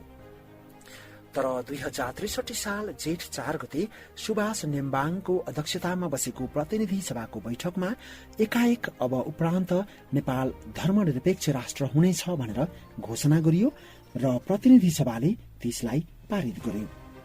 जनआन्दोलनका 7 प्रमुख दल र माओवादीलाई नेपालको मुक्तिदाताका रूपमा हेरिएका बेला उनीहरूले नै चाहेपछि प्रश्न गर्ने कसले?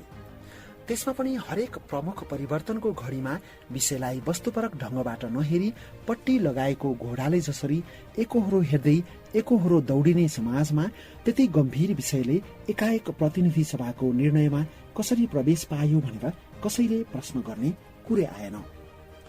नेपालको राजनैतिक संक्रमणको संवेदनशील घडीमा धर्मनिरपेक्षताले एकाएक प्रवेश पाउनुमा पूर्णतः विदेशीहरूको हात थियो। कतिपय पश्चिमा राष्ट्रहरू नेपाललाई धर्मनिरपेक्ष बनाउन चाहन्थे। कतिसम्म भयो भने तत्कालीन बेलायती राजदूत एन्ड्रु स्पार्क्सले कूटनीतिक मर्यादाको पूर्णतः उल्लङ्घन गर्दै अन्तर्राष्ट्रिय मानव अधिकार दिवसका दिन 24 मङ्सिर 2071 सालमा संविधान सभाका सदस्यहरूलाई खुला पत्र नै लेख्दै संविधानमा धर्मनिरपेक्षता र धर्मान्तरको अधिकार सुनिश्चित गर्न आह्वान गरे। कि बेलायत स्थित नेपाली राजदूतले बेलायती संसदका सदस्यलाई चर्चका 26 जना प्रमुखलाई सिधै संसदको माथिल्लो सदन हाउस अफ लर्ड्समा लैजानु र बेलायती महारानीलाई चर्च अफ इङ्ल्याण्डको आलङ्कारिक प्रमुख बनाउनु धर्मनिरपेक्षतासँग नमिल्ने कुरा हो।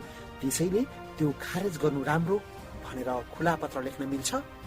तर दुर्भाग्य भन्नुपर्छ, कैयौं नेताहरूले गोप्य रूपमा तिनै विदेशीको एजेन्डामा काम गरिरहेको प्रष्ट बुझ्न सकिन्छ।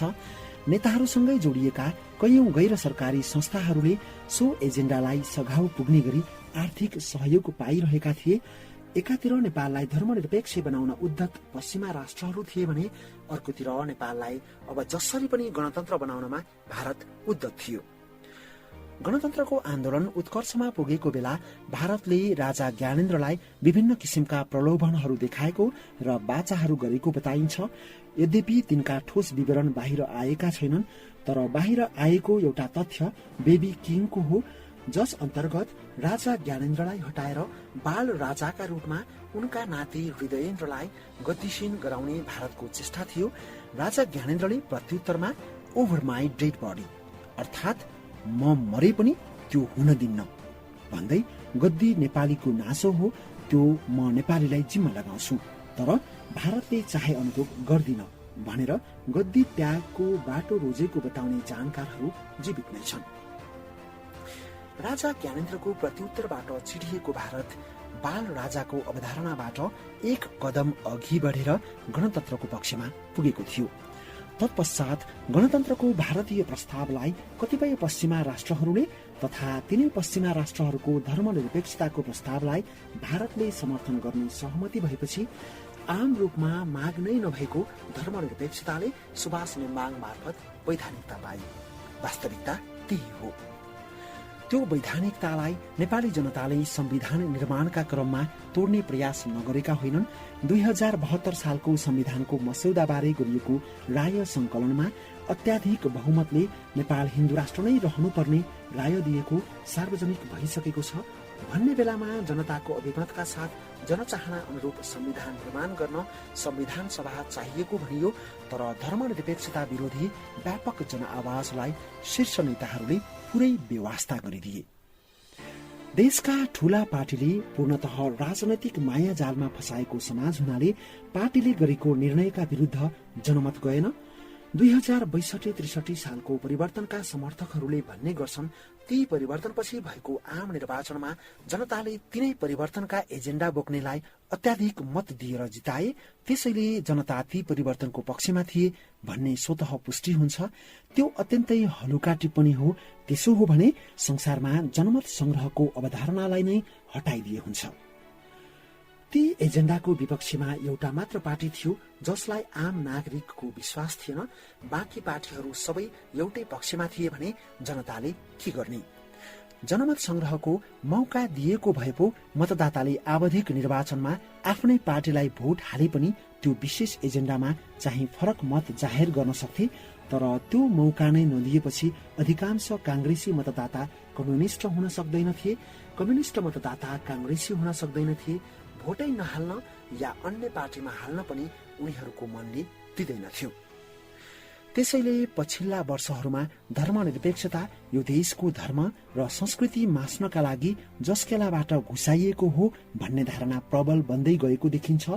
कुनै पनि देशको धर्म र संस्कृति केवल धर्म र संस्कृतिमा मात्र सीमित हुँदैन, त्यो देशको पहिचान, स्वाभिमान र स्वाधीनतासँग पनि जोडिएको हुन्छ।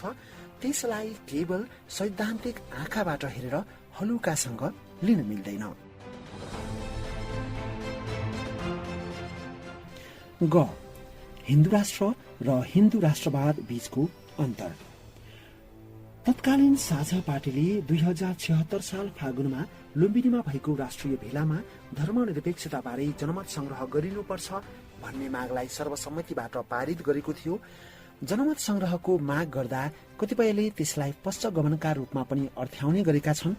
क्रूर हत्या हिंसा गर्ने र निरन्तर राष्ट्रद्रोहन गर्नेहरू अग्रगामी, तर संविधानले दिएको अधिकार शान्तिपूर्ण रूपमा उपयोग गर्दै देशका बहुसंख्यक जनताको भावनाको कदर गर्छौं भन्नेहरू पश्चगामी हुन सक्दैनन्। पेचिला विषयमा संविधानले दिएको अधिकारको शान्तिपूर्ण उपयोग गर्दै जनमत संग्रहको माग गर्नेहरूलाई कुनै पनि सुसंस्कृत समाज र राजनीतिमा पश्चगामी भनिँदैन। 80% हिन्दूहरू बसोबास गर्ने देशमा धर्मनिरपेक्षताबारे जनमत संग्रह गर्दा आउने परिणाम भनेको हिन्दू राष्ट्र नै हो। तसर्थ त्यस्तो विषयमा जनमत संग्रह हुन सक्दैन भन्ने धेरैको धारणा छ। मानिलियौं जनमत संग्रह भइहालेछ भने पनि पहिलो कुरा सबै हिन्दू हिन्दू राष्ट्रको पक्षमा हुँदैनन्, छैनन्। विभिन्न सर्वेक्षणहरूले त्यसको पुष्टि गरिसकेका छन्। दोस्रो कुरा, यस्ता विषयमा जनभावनालाई सम्बोधन नगर्ने हो भने अत्याधिक बहुमतको मनमा भुसको आगो चाहिँ असन्तुष्टि भरभराउन थाल्छ र त्यो कुनै बिन्दुमा उग्रता या उग्र राष्ट्रवादमा अभिव्यक्त भएर विस्फोटक रूप लिनेछ। उदाहरणका लागि नेपालमा वर्गीय, जातीय, लिङ्गीय, क्षेत्रीय हिसाबले तल्लो तबकामा रहेका अत्याधिक बहुमतको भावनालाई राज्यले दशकौंसम्म सम्बोधन गर्न नसकेपछि त्यो माओवादी अतिवादमा अभिव्यक्त भएको थियो। त्यो अतिवादले यो देशलाई सामाजिक, राजनीतिक र आर्थिक रूपमा दशकौं पछाडि धकेलिदियो।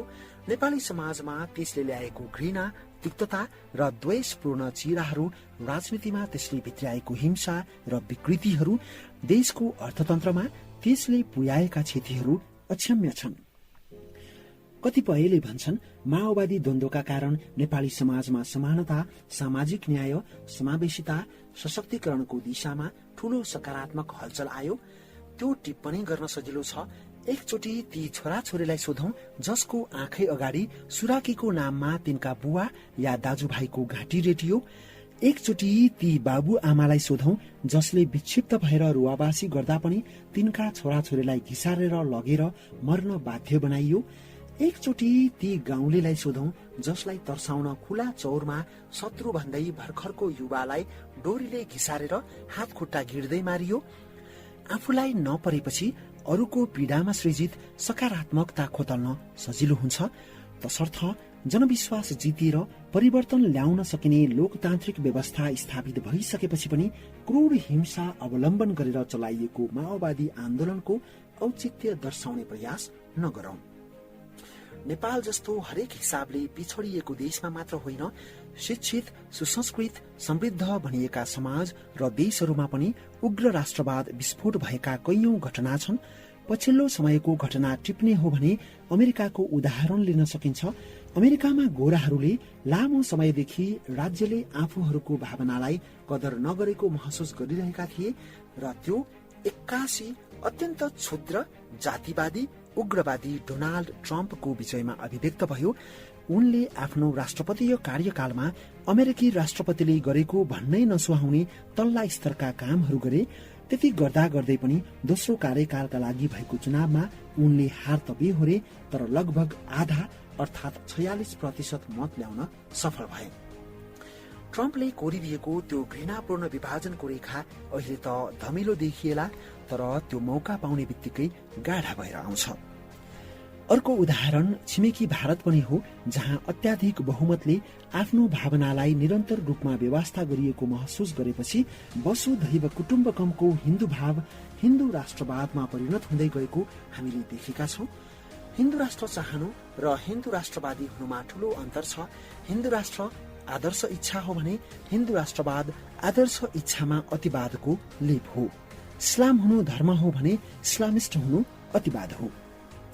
लामो समयसम्म बहुसंख्यकको चित्त दुखाएर त्यसले अल्पसंख्यकको हित गर्न सक्दैन, तर अल्पसंख्यकको अधिकार कुण्ठित गरे त्यसले बहुसंख्यकलाई शान्तिले बाँच्न पनि दिँदैन। नेपाल पुनः हिन्दू राष्ट्रमा परिणत हुँदा अल्पसंख्यामा रहेका अन्य धार्मिक समुदायहरूले राज्यबाट विभेद बेहोर्नु पर्ला भन्ने धेरैको डर छ, तर त्यसको सहज र भरपर्दो समाधान छ।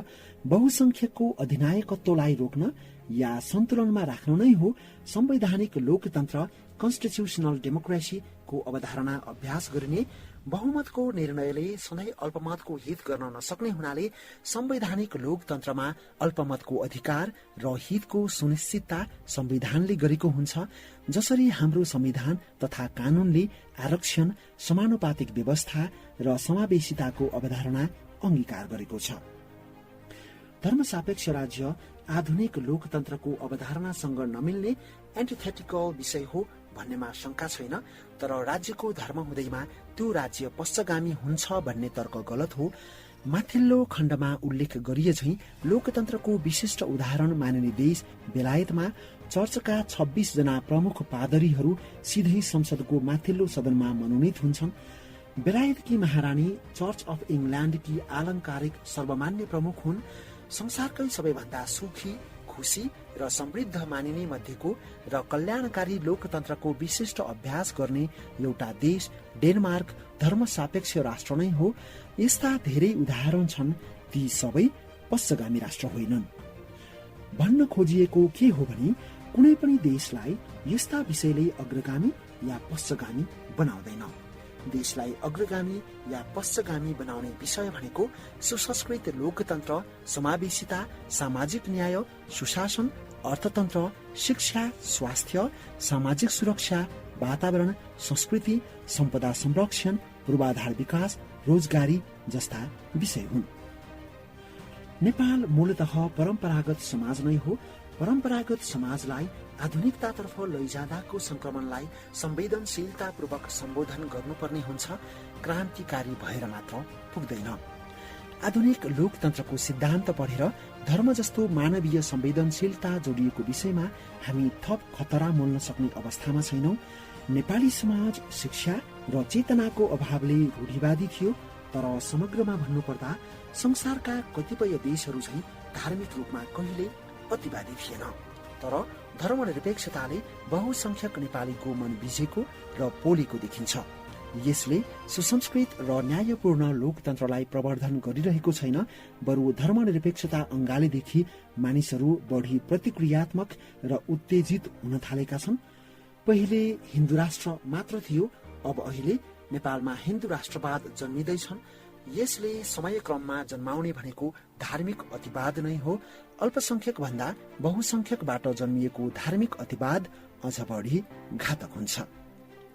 सामान्यतया अल्पसंख्यकको हक अधिकारका बारेमा बहुसंख्यकले पनि वकालत गरेपछि मात्र त्यसले पूर्णता पाउँछ।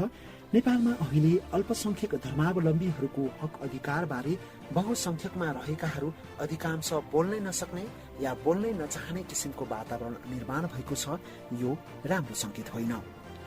नेपाल संसारकै दुई प्रमुख सभ्यता हिन्दू र बौद्ध धर्मको उद्गम स्थल हो। त्यसको साथमा सनातन कालदेखि नेपालमा किरात धर्म अस्तित्वमा छ। मुसलमानहरू सदियौंदेखि बसोबास गर्दै आइरहेका छन्। यी सबै सनातन सभ्यता र धर्म हुन्। आधुनिकताको नाममा यसमा खलल पुर्याएर हामीले अन्ततोगत्वा आधुनिक होइन, घृणा र द्वन्द्वयुक्त अतिवादी समाज निर्माण गर्नेछौं। तर सनातन धर्महरूका बारेमा संवेदनशील हुँदै गर्दा अल्पसंख्यामा रहेका देशका अन्य सबै धर्मावलम्बीहरूको धर्म, संस्कृति, सम्मान, स्वतन्त्रताको सम्वर्धनलाई हामीले सुनिश्चित गर्नै पर्छ। उनीहरूको अधिकारको संरचनागत सुनिश्चितता सँगसँगै विभेदहरू हटाउन निशुल्क र गुणस्तरीय शिक्षा, स्वास्थ्य, सामाजिक सुरक्षा तथा रोजगारीलाई अत्याधिक प्राथमिकता दिउँ। स्वेच्छाले धर्म परिवर्तन गर्न पहिले पनि निषेध गरिएको थिएन, अब पनि निषेध गर्नु पर्दैन। त्यो व्यक्तिगत मानव अधिकार र स्वतन्त्रताको विषय हो। तर धर्म परिवर्तन गराउने उद्देश्यका साथ हुने अनेकौं गतिविधिहरूमाथि पहिले पनि बन्देज थियो र फेरि पनि बन्देज लगाउनु नै उपयुक्त हुन्छ। नत्र यसले नेपालको ऐतिहासिक पहिचानमा खलल पुग्ने गरी समाजमा छिटै आगो सल्काउनेछ। यस परिप्रेक्ष्यमा नेपाललाई धर्मनिरपेक्ष राष्ट्र नै कायम गर्ने या नगर्ने भन्ने बारेमा जनतालाई आफ्नो मत राख्ने मौका दिइनै पर्छ। संविधान निर्माणको क्रममा जनताले पाएको सो मौका र उनीहरूले अत्याधिक संख्यामा दिएको राय निश्चित नेताहरूको स्वार्थ पूर्तिका लागि रद्दीको टोकरीमा फालिएको थियो। यस्तो संवेदनशील र देशको दूरगामी भविष्यसँग जोडिएको विषयमा जनमत संग्रहको विश्वव्यापी अभ्यास अनुरूप पार्टीहरूले कुनै व्हिप नलगाई सम्पूर्ण नागरिकहरूलाई स्वतन्त्रतापूर्वक आफ्नो मत जाहेर गर्न दिइनुपर्छ।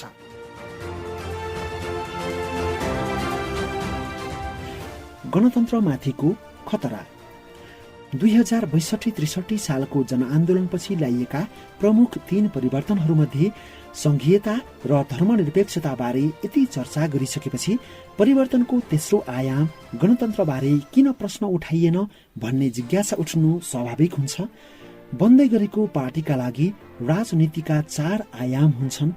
पहिलो राष्ट्रिय हित, दोस्रो जनचाहना, तेस्रो राष्ट्रिय हित र जनचाहनालाई ध्यानमा राखेर अवलम्बन गरिएको विचार र चौथो पार्टी निर्माण। राष्ट्रिय हितलाई सर्वोपरि राख्दा राख्दै पनि जनचाहनाको पहिचान बिना न त विचारको निर्माण हुन सक्छ न त पार्टीको निर्माण नै सम्भव छ।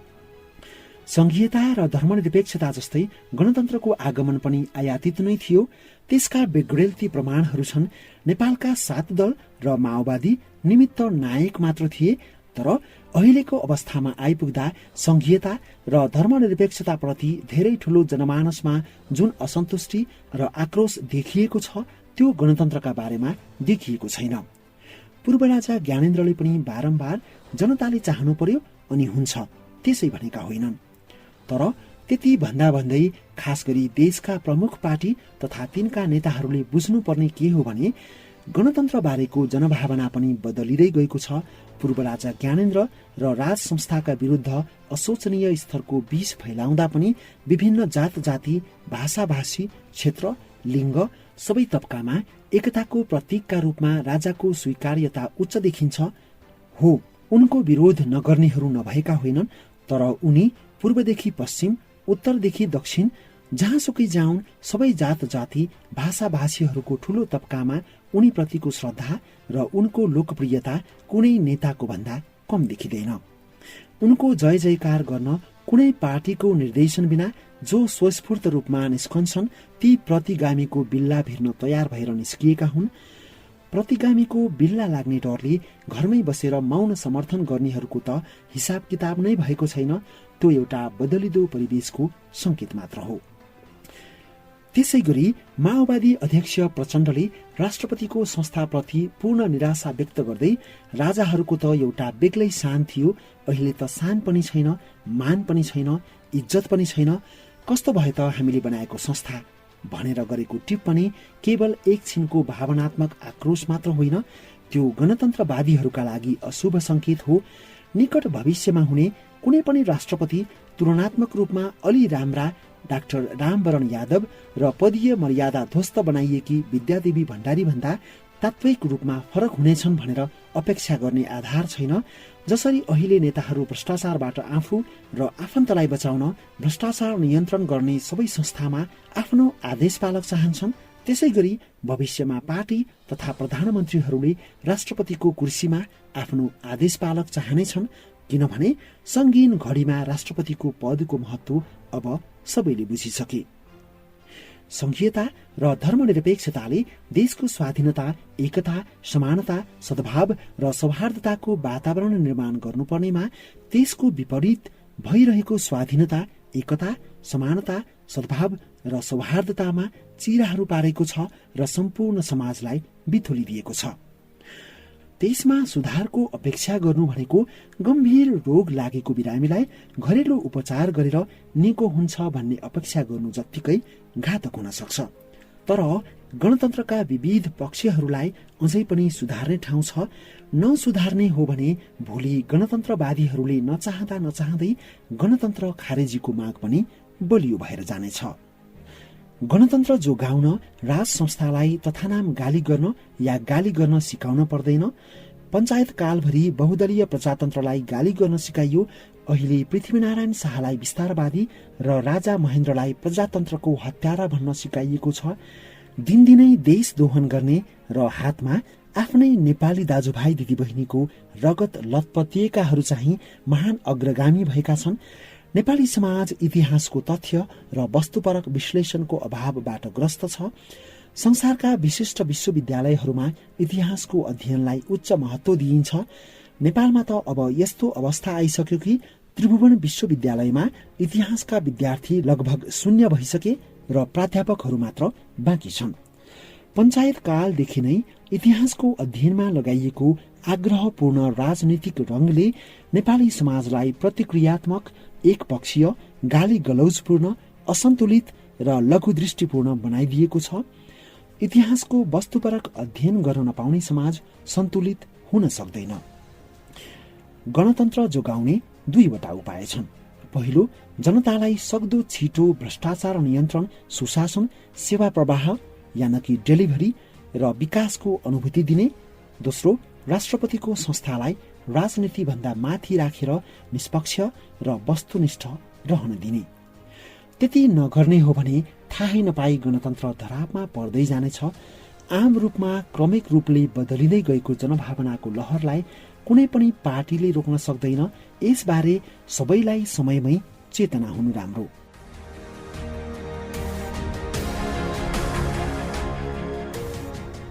श्रोता, अब म अर्को शीर्षकमा प्रवेश गर्दैछु। अर्को शीर्षक रहेको छ महिला, मधेसी जनजाति लगायत अल्पसंख्यक सीमान्तकृतहरूको हक हितको सुनिश्चितता।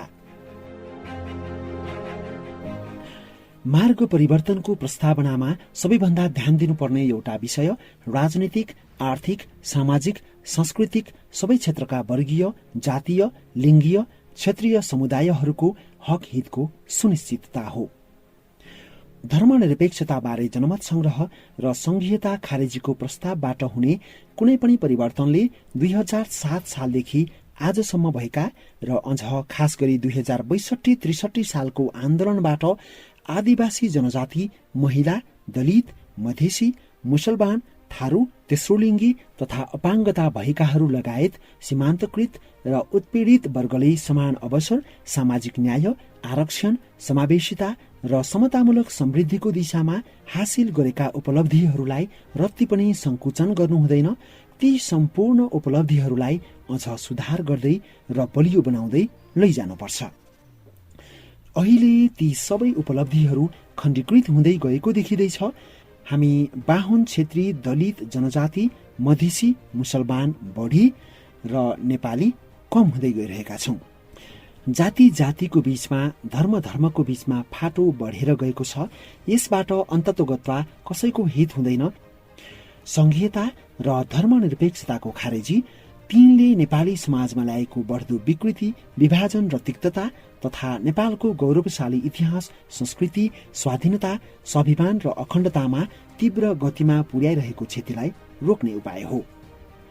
संघीयता खारेजी भनेको स्थानीय समुदायहरूले प्राप्त गरेका अधिकार, सेवा सुविधा, विकास, उनीहरूको हित, सहभागिता, सम्मान र सशक्तिकरणको कटौती होइन, मूलतः अर्थहीन, असान्दर्भिक, अनावश्यक व्यवहारयुक्त प्रदेश तहको खारेजी र स्थानीय निकायहरूको पुनर्संरचना र सबलीकरण हो, जसका बारे मैले माथि संघीयता खारेजीको खण्डमै चर्चा गरिसकेको छु। तसर्थ संघीयता खारेजीको प्रस्तावबाट कोही पनि चिन्तित हुनु पर्दैन। जहाँसम्म धर्मनिरपेक्षताबारे जनमत संग्रहको कुरा छ, नेपाल हिन्दू राष्ट्र हुँदा पनि त्यसको चरित्र कहिल्यै Saudi Arabia, Sudan, Iran, Pakistan या अफगानिस्तान जस्तो कट्टर थिएन। मुसलमानहरूलाई हज गर्न सरकारले नै खर्च बिहोरेर मक्का पठाउने गर्दथ्यो। नेपालको राजदरबारको दक्षिणतर्फ नजिकै मस्जिद थियो। नेपाल धार्मिक सौहार्दताको एउटा नमुना थियो। तर धर्मनिरपेक्षताको आगमनसँगै देखिएका विकृतिहरूका कारण हिन्दू राष्ट्र चाहने शान्त हिन्दूहरू पनि आक्रोश र उग्रतातिर तानिँदै हिन्दू राष्ट्रवादी बन्न थाले र धर्मनिरपेक्षताले बढाउँदै लैजानुपर्ने सौहार्दता झन्झन असहिष्णु बन्दै गयो। धार्मिक अधिकार र स्वतन्त्रता दिने भनेको चामलको बोराभित्र बाइबल हालेर बाँड्ने, पशुपतिको परिसरभित्र इसाई धर्मको वकालत गर्ने या बाइक र विदेश घुमाउने लालसा देखाउँदै धर्म परिवर्तन गराउने होइन। हामीले हाम्रा सनातन धर्मबारे खोक्रो गर्व गर्न जान्यौं, तर त्यसप्रति विश्वको ध्यान आकृष्ट गर्न सकेनौं। संसारका कैयौं देशहरूमा विभिन्न धर्मबीच हिंसात्मक द्वन्द्वहरू भइरहँदा नेपालमा सनातन धर्म सँगसँगै मुसलमान र अन्य धर्मावलम्बीहरू पनि सदियौंदेखि कसरी मिलेर बसेका छन् भनेर विश्व सामु नमुना पेश गर्नै सकेनौं। ललाई फकाई धर्म परिवर्तन गराएर समाजमा तिक्तता र घृणा फैलाएर बहुसंख्यक हिन्दूहरूलाई चोट पुर्याउँदा त्यसले अल्पसंख्यकमा रहेका अन्य धर्मावलम्बीहरूको कहिल्यै हित गर्दैन। माथि पनि चर्चा गरिसकिएकै विषय हो।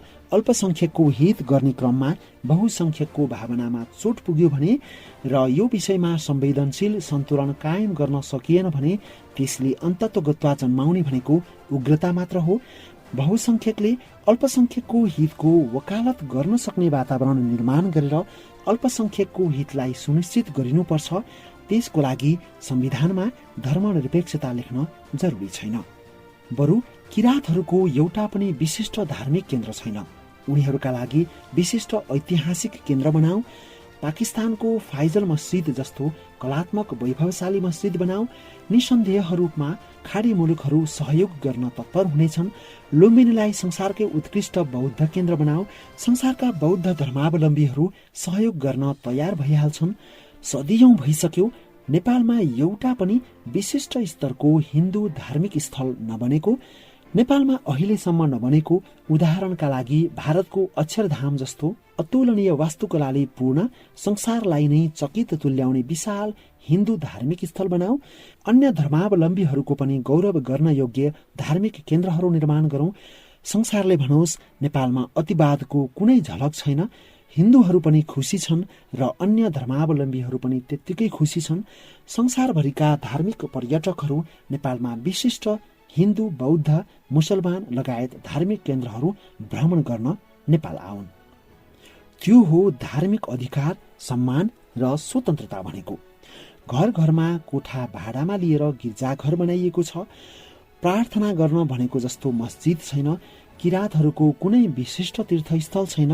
बौद्ध केन्द्रहरू ठिकै छन्। प्रशस्त गुम्बाहरू बनेका छन्, सुन्दर र व्यवस्थित छन्। मन्दिरहरूको कुरा गर्ने हो भने हाम्रा पिता पुर्खाले जे बनाइदिए तिनको पनि हामीले राम्रो जगेर्ना गर्न सकेका छैनौं। हामी जे गर्नुपर्ने हो त्यो गर्दैनौं, जे नगर्नुपर्ने हो त्यो गर्दैछौं। नेपालको राष्ट्रियता भनेको पृथ्वीनारायण शाहले भने चाहिँ फूलबारी राष्ट्रियता नै हो। त्यसलाई हामीले खण्डित गर्न खोज्यौं भने त्यसले फूलबारीको सौन्दर्य पनि नाश गर्छ र हाम्रो पनि विनाश गर्छ। अहिले त्यो बढ्दो रूपमा खण्डित भएर गइरहेको छ। समयमै ध्यान दिउँ।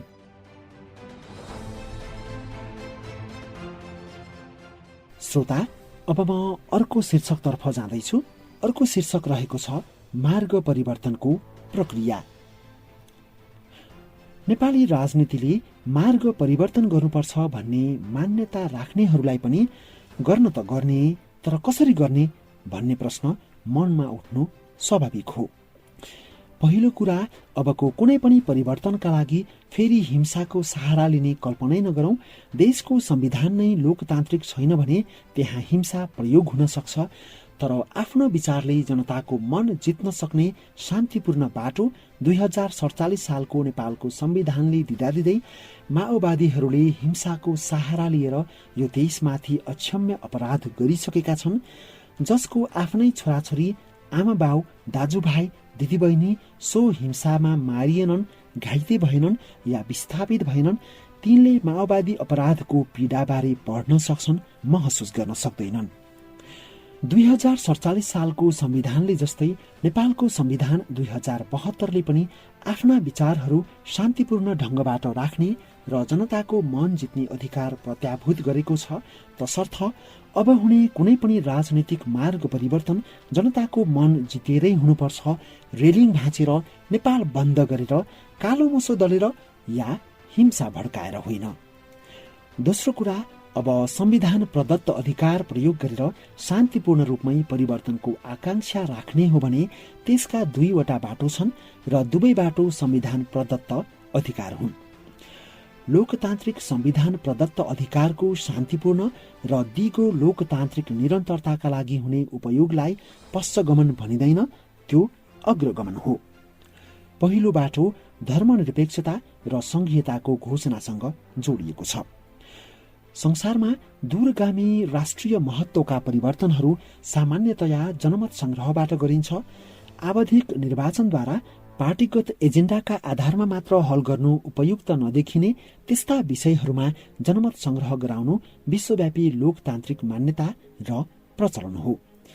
उदाहरणका लागि बेलायतमा 2073 सालमा भएको बहुचर्चित जनमत संग्रहलाई लिन सकिन्छ। बेलायत युरोपियन युनियनबाट छुट्टिने या नछुट्टिने भन्ने बारे त्यहाँ ठूलो विवाद थियो। पार्टीहरूले त्यसको पक्ष र विपक्षलाई एउटा प्रमुख चुनावी एजेन्डा बनाएर बहुमत ल्याएर संसदबाटै त्यो लागू गरौं भनेर सोचेनन्, किनभने युरोपियन युनियनबाट बेलायत अलग हुने या नहुने भन्ने विषयले दूरगामी राष्ट्रिय महत्व राख्दथ्यो। तर धर्मनिरपेक्षता र संघीयता जस्ता नेपालका लागि अत्यन्तै संवेदनशील र दूरगामी राष्ट्रिय महत्व मात्र होइन, नेपालको अस्तित्वसँग नै जोडिएको विषयलाई जनमत संग्रह नगरी 7 आन्दोलनरत पार्टी र माओवादीका शीर्ष भनिएका नेता र तिनका विदेशी मालिकहरूको प्रभाव र दबावमा सहजताका साथ संसदबाट निर्णय गरियो। हामीले गल्ती गरिसकेका छौं र गम्भीर विषयमा गरेका ती गल्तीलाई सुधार्न हामीले हरेक नागरिकको भावनासँग जोडिएको धर्मनिरपेक्षता जस्तो विषयका हकमा जनमत संग्रहमै जानु उचित हुन्छ र जनमत संग्रहको परिणामलाई सम्मान गर्नुपर्छ। दोस्रो बाटो संघीयताका हकमा लागू हुन्छ, जसका लागि जनमत संग्रह नगर्दा पनि फरक पर्दैन, किनभने त्यो भ्रष्टाचारको स्रोत, राज्यका लागि ठूलो आर्थिक बोझ र देशको अखण्डतामाथि झुन्डिएको तरबार हो। त्यसलाई संसदबाट 2/3 बहुमतद्वारा संविधान संशोधन गरेर खारेज गर्न सकिन्छ। त्यसका लागि जनताले धर्मनिरपेक्षताबारे जनमत संग्रह चाहने र स्थानीय निकायलाई पुनर्संरचना र सुदृढ गर्दै संघीयताको खारेजीको एजेन्डा बोक्ने पार्टीलाई 2/3 मत दिनुपर्ने हुन्छ। इच्छा परिवर्तनको गर्ने तर भोट चाहिँ पुरानै पार्टीमा गएर हाल्ने हो भने इच्छाइएको परिवर्तन आउँदैन। यद्यपि विचार गर्नुपर्ने विषय के हो भने ती एजेन्डा बोक्ने पार्टी भएर मात्र पनि पुग्दैन। त्यस्ता पार्टी छन् नेपालमा। ती एजेन्डाका साथमा तिनको इमान्दारी र तिनमा यो देश हाँक्न सक्ने क्षमताको पनि जरुरत पर्दछ।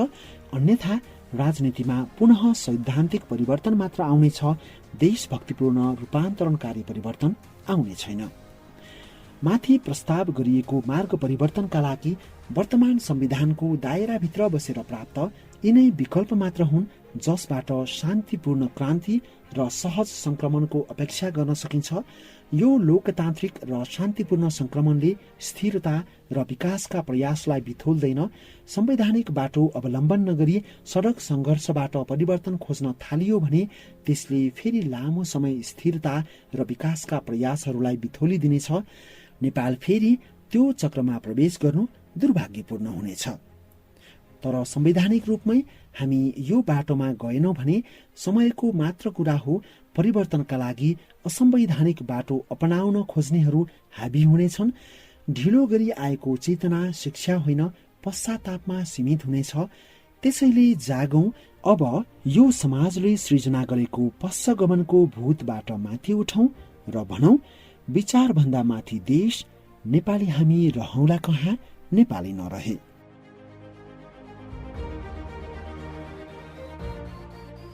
श्रोता, अब म अर्को शीर्षकमा पनि जाँदैछु। वैकल्पिक राजनीति, कल्याणकारी लोकतन्त्र के हो के होइन। पछिल्ला वर्षहरूमा ठूला राजनीतिक दलहरूलाई मूल्य मान्यता सहितको राजनीतिबाट विस्थापित गर्न भइरहेको प्रयासलाई धेरैले वैकल्पिक राजनीति भन्ने गरेका छन्। म स्वयं पनि बेला बखत सो शब्दावली प्रयोग गर्ने गर्दछु। तर वैकल्पिक राजनीति र कल्याणकारी लोकतन्त्र पर्यायवाची अवधारणा हुन्। ती दुवै कुनै अमोघ चराको नाम होइन। ती दुवै लोकतन्त्रको धरातलमा लोकतन्त्रका सुसंस्कृत मूल्य मान्यता अवलम्बन गर्दै देशको सीमाभित्र बस्ने सबै नागरिकलाई सुशासन, समान अवसर, समान न्याय र सेवा प्रदान गर्न सक्ने राज्य व्यवस्था हो। त्यस परिप्रेक्ष्यमा कल्याणकारी लोकतन्त्र अर्थात् वैकल्पिक राजनीति भनेको देशमा संघीयता हुनु या नहुनु, देशमा धर्मनिरपेक्षता हुनु या नहुनु होइन। आफ्ना धारणासँग तादात्म्य राख्ने विचारलाई अग्रगामी र नराख्नेलाई पश्चगामी भनेर गाली गर्नु होइन। कल्याणकारी लोकतन्त्र समग्रमा भन्नुपर्दा आडम्बरी र उदार लोकतन्त्र, इमान्दार र भ्रष्ट नेता, देशभक्त र देशघाती नेतृत्व, सुशासन र कुशासन दिने सरकार, अन्यायपूर्ण र न्यायपूर्ण समाज, असमतामूलक र समतामूलक समृद्धि बीचको द्वन्द्व र अन्तर हो। कल्याणकारी लोकतन्त्र नेपाली कांग्रेसले बोकेको प्रधान मुद्दा लोकतन्त्र, कम्युनिस्टहरूले बोकेको प्रधान मुद्दा समाजवाद, तराई मधेस केन्द्रित दलहरूले बोकेको प्रधान मुद्दा पहिचान र विवेकशील साझा पार्टीले बोकेको प्रधान मुद्दा सुशासनयुक्त समतामूलक कल्याणकारी राज्यको समष्टिगत रूप हो। तर हरेक राजनीतिको आफ्नै परिवेश र धरातल हुन्छ। त्यो परिवेश र धरातललाई मनन गरिएन भने हाम्रो विचार पनि कोरा सिद्धान्तमा सीमित हुन्छ या त्यसले थप जटिलता मात्र निम्त्याउँछ। नेपालको परिप्रेक्ष्यमा कल्याणकारी लोकतन्त्र या वैकल्पिक राजनीतिका प्रमुख एजेन्डालाई बुझ्न सहज हुने गरी दुई खण्डमा विभाजित गर्नु उपयुक्त हुन्छ। क. राजनीतिक सामाजिक एजेन्डा, पोलिटिकल सोसियल एजेन्डा। यस अन्तर्गत 1. स्थानीय निकायलाई पुनर्संरचना र सुदृढ गर्दै संघीयताको खारेजी। 2. धर्मनिरपेक्षताबारे जनमत संग्रह। 3. धर्म, पहिचान, संस्कृति, सम्पदाको संरक्षण। र 4. आरक्षण, समावेशिता तथा सामाजिक न्याय। यी विषय यो देशको अखण्डता, स्वाधीनता, सार्वभौमसत्ता, सम्मान, शान्ति, पहिचान र अस्तित्वसँग जोडिएका छन्। ख. राजनीतिक आर्थिक एजेन्डा, पोलिटिकल इकोनोमिक एजेन्डा। यस अन्तर्गत 1. भ्रष्टाचार नियन्त्रण तथा सुशासन। 2. अर्थतन्त्रको उद्वेलन। 3. रोजगारी। 4. निशुल्क र गुणस्तरीय सार्वजनिक शिक्षा, स्वास्थ्य र सामाजिक सुरक्षा। 5. न्यून आय भएकालाई आवास र गुणस्तरीय सार्वजनिक यातायात। 6. सन्तुलित विदेश नीति। 7. वैज्ञानिक भू उपयोग तथा पूर्वाधार निर्माण। र 8. वातावरण संरक्षण। यी विषय नागरिकहरूको जीवन, जीविकोपार्जन तथा उनीहरूले अनुभूत गर्न सक्ने गरी हाम्रै जीवनकालमा नेपालको आमूल र दिगो रूपान्तरणसँग जोडिएको छ। माथिका एजेन्डाहरू सुन्दा कल्याणकारी लोकतन्त्र, राम राज्य नै निर्माण गर्ने परिकल्पना झैं सुनिएला, तर त्यस्तो होइन। कल्याणकारी लोकतन्त्र राम्रो राज्य बनाउने परिकल्पना मात्र हो। राजनीतिक दर्शनलाई व्यावहारिक धरातलमा उतार्न नसकिने अति आदर्शको पुलिन्दा बनाइयो भने त्यो स्वैर कल्पनामा रूपान्तरित हुन्छ। राम्रो राज्य सन्तुलनमा हुन्छ, सपनामा होइन। संसारभरि नै सफल राजनीति र राजकाज आदर्श र यथार्थ बीचको मिहिन रेखाबाट यात्रा गर्दछ। त्यो मिहिन रेखाबाट हिँड्न गाह्रो हुन्छ, किनभने त्यसले कहिले आदर्शलाई अलिक गौण बनाएको देखिन्छ भने कहिले यथार्थको धरातललाई बिर्सिए झैं भान पारिदिन्छ। तर समग्रमा त्यो समाज र देशको हितमा हुन्छ। धेरैले भन्ने गर्छन् हिन्दू राष्ट्रबारे जनमत संग्रह र संघीयता खारेजी जस्ता पुरातनवादी सोच बोकेर कहिले पनि त्यो प्रगतिशील राजनीति हुन सक्दैन। तर माथि मैले उल्लेख गरे झैं समाज र देशको हित गर्ने राजनीति र राजकाज केवल कोरा सिद्धान्तमा निहित हुँदैन। समाज र देशको इतिहास, संस्कृति, भूगोल, अर्थतन्त्र, क्षेत्रीय र अन्तर्राष्ट्रिय राजनीतिक परिवेशमा निहित हुन्छ र हुनुपर्छ। यदि देश नै विखण्डित भयो, विखण्डित नभए पनि नाम मात्रको रह्यो, धार्मिक आस्था बिस्तारै अतिवादमा परिणत हुँदै गयो, संघीयताले बिस्तारै सिङ्गो देशभित्र छुट्टा छुट्टै राष्ट्रको र तत्पश्चात आत्मनिर्णयको अधिकार खोज्दै गयो भने पहिचान अनि सामाजिक न्यायको माग कहाँ गर्ने? नेपाल जस्तो देशका लागि देशको अखण्डता, स्वाधीनता, सार्वभौमसत्ता, शान्ति र स्थिरता, पहिचानको सम्मान, सामाजिक न्यायको प्रत्याभूति र समतामूलक समृद्धिको पहिलो शर्त हो। समाज र देश नै अफगानिस्तान, इराक, इथियोपिया, सुडान, सिरिया, यमन जस्तो अशान्त, अस्थिर र हिंसाग्रस्त हुने हो भने सैद्धान्तिक आदर्शको के अर्थ? कतिपयलाई अब नेपालमा त्यस्तो हुनै सक्दैन भन्ने लाग्ला। त्यो अनावश्यक भय र आफ्नो दृष्टिकोणको औचित्य दर्शाउन प्रस्तुत गरिएको उदाहरण मात्र हो भन्ने लाग्ला, तर होइन, त्यस्तो हुन सक्छ। एसिया, युरोप र अफ्रिकाका धेरै देशमा त्यस्तो भएको छ।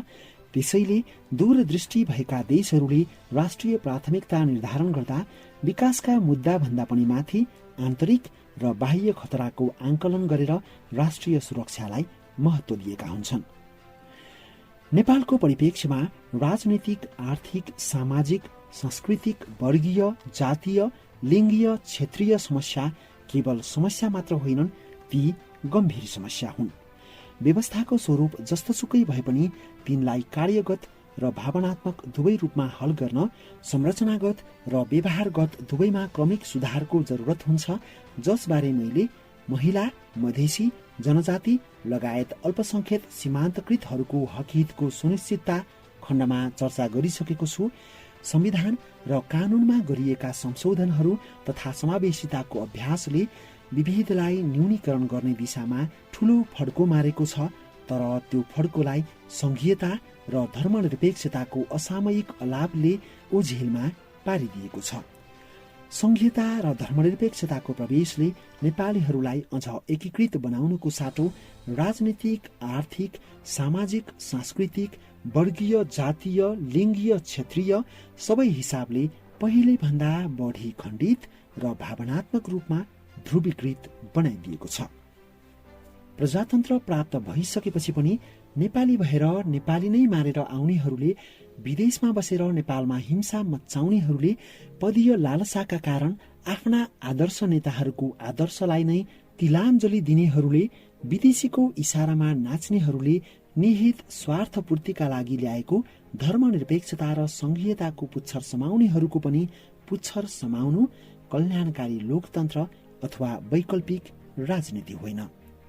धर्मनिरपेक्षता र संघीयता थोरै आन्तरिक र धेरै विदेशी चलखेल तथा नेताहरूको निहित स्वार्थ र दासताका कारण विदेशीको स्वार्थपूर्तिका लागि भित्राइएका आयातित एजेन्डा नै हुन्। यस दस्तावेजमा संक्षेपमा प्रस्तुत तथ्य र विश्लेषणमाथि विश्वास नलागे आत्मपरक दृष्टिकोणको रंगीन चस्मा नलगाइकन वस्तुपरक रूपमा लेखिएका अनुसन्धानात्मक तथा प्राज्ञिक सामग्री अध्ययन गरे हुन्छ। ती किन र कसरी आयातित एजेन्डा हुन् भन्ने यथेष्ट प्रमाण भेटिनेछ। त्यसैले धर्मनिरपेक्षताबारे जनमत संग्रह र स्थानीय निकायलाई पुनर्संरचना र सुदृढ गर्दै संघीयताको खारेजी नेपालको परिप्रेक्ष्यमा अग्रगमन हो, पश्चगमन होइन। यो मार्ग परिवर्तन हो।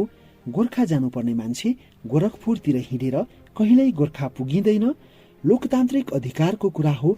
कसैलाई गोरखपुर नै प्यारो लाग्छ भने गए हुन्छ, तर गोरखपुर त्यस्तो गन्तव्य हो जहाँ पुगिसकेपछि मार्ग परिवर्तन गर्ने कुनै सम्भावना रहँदैन।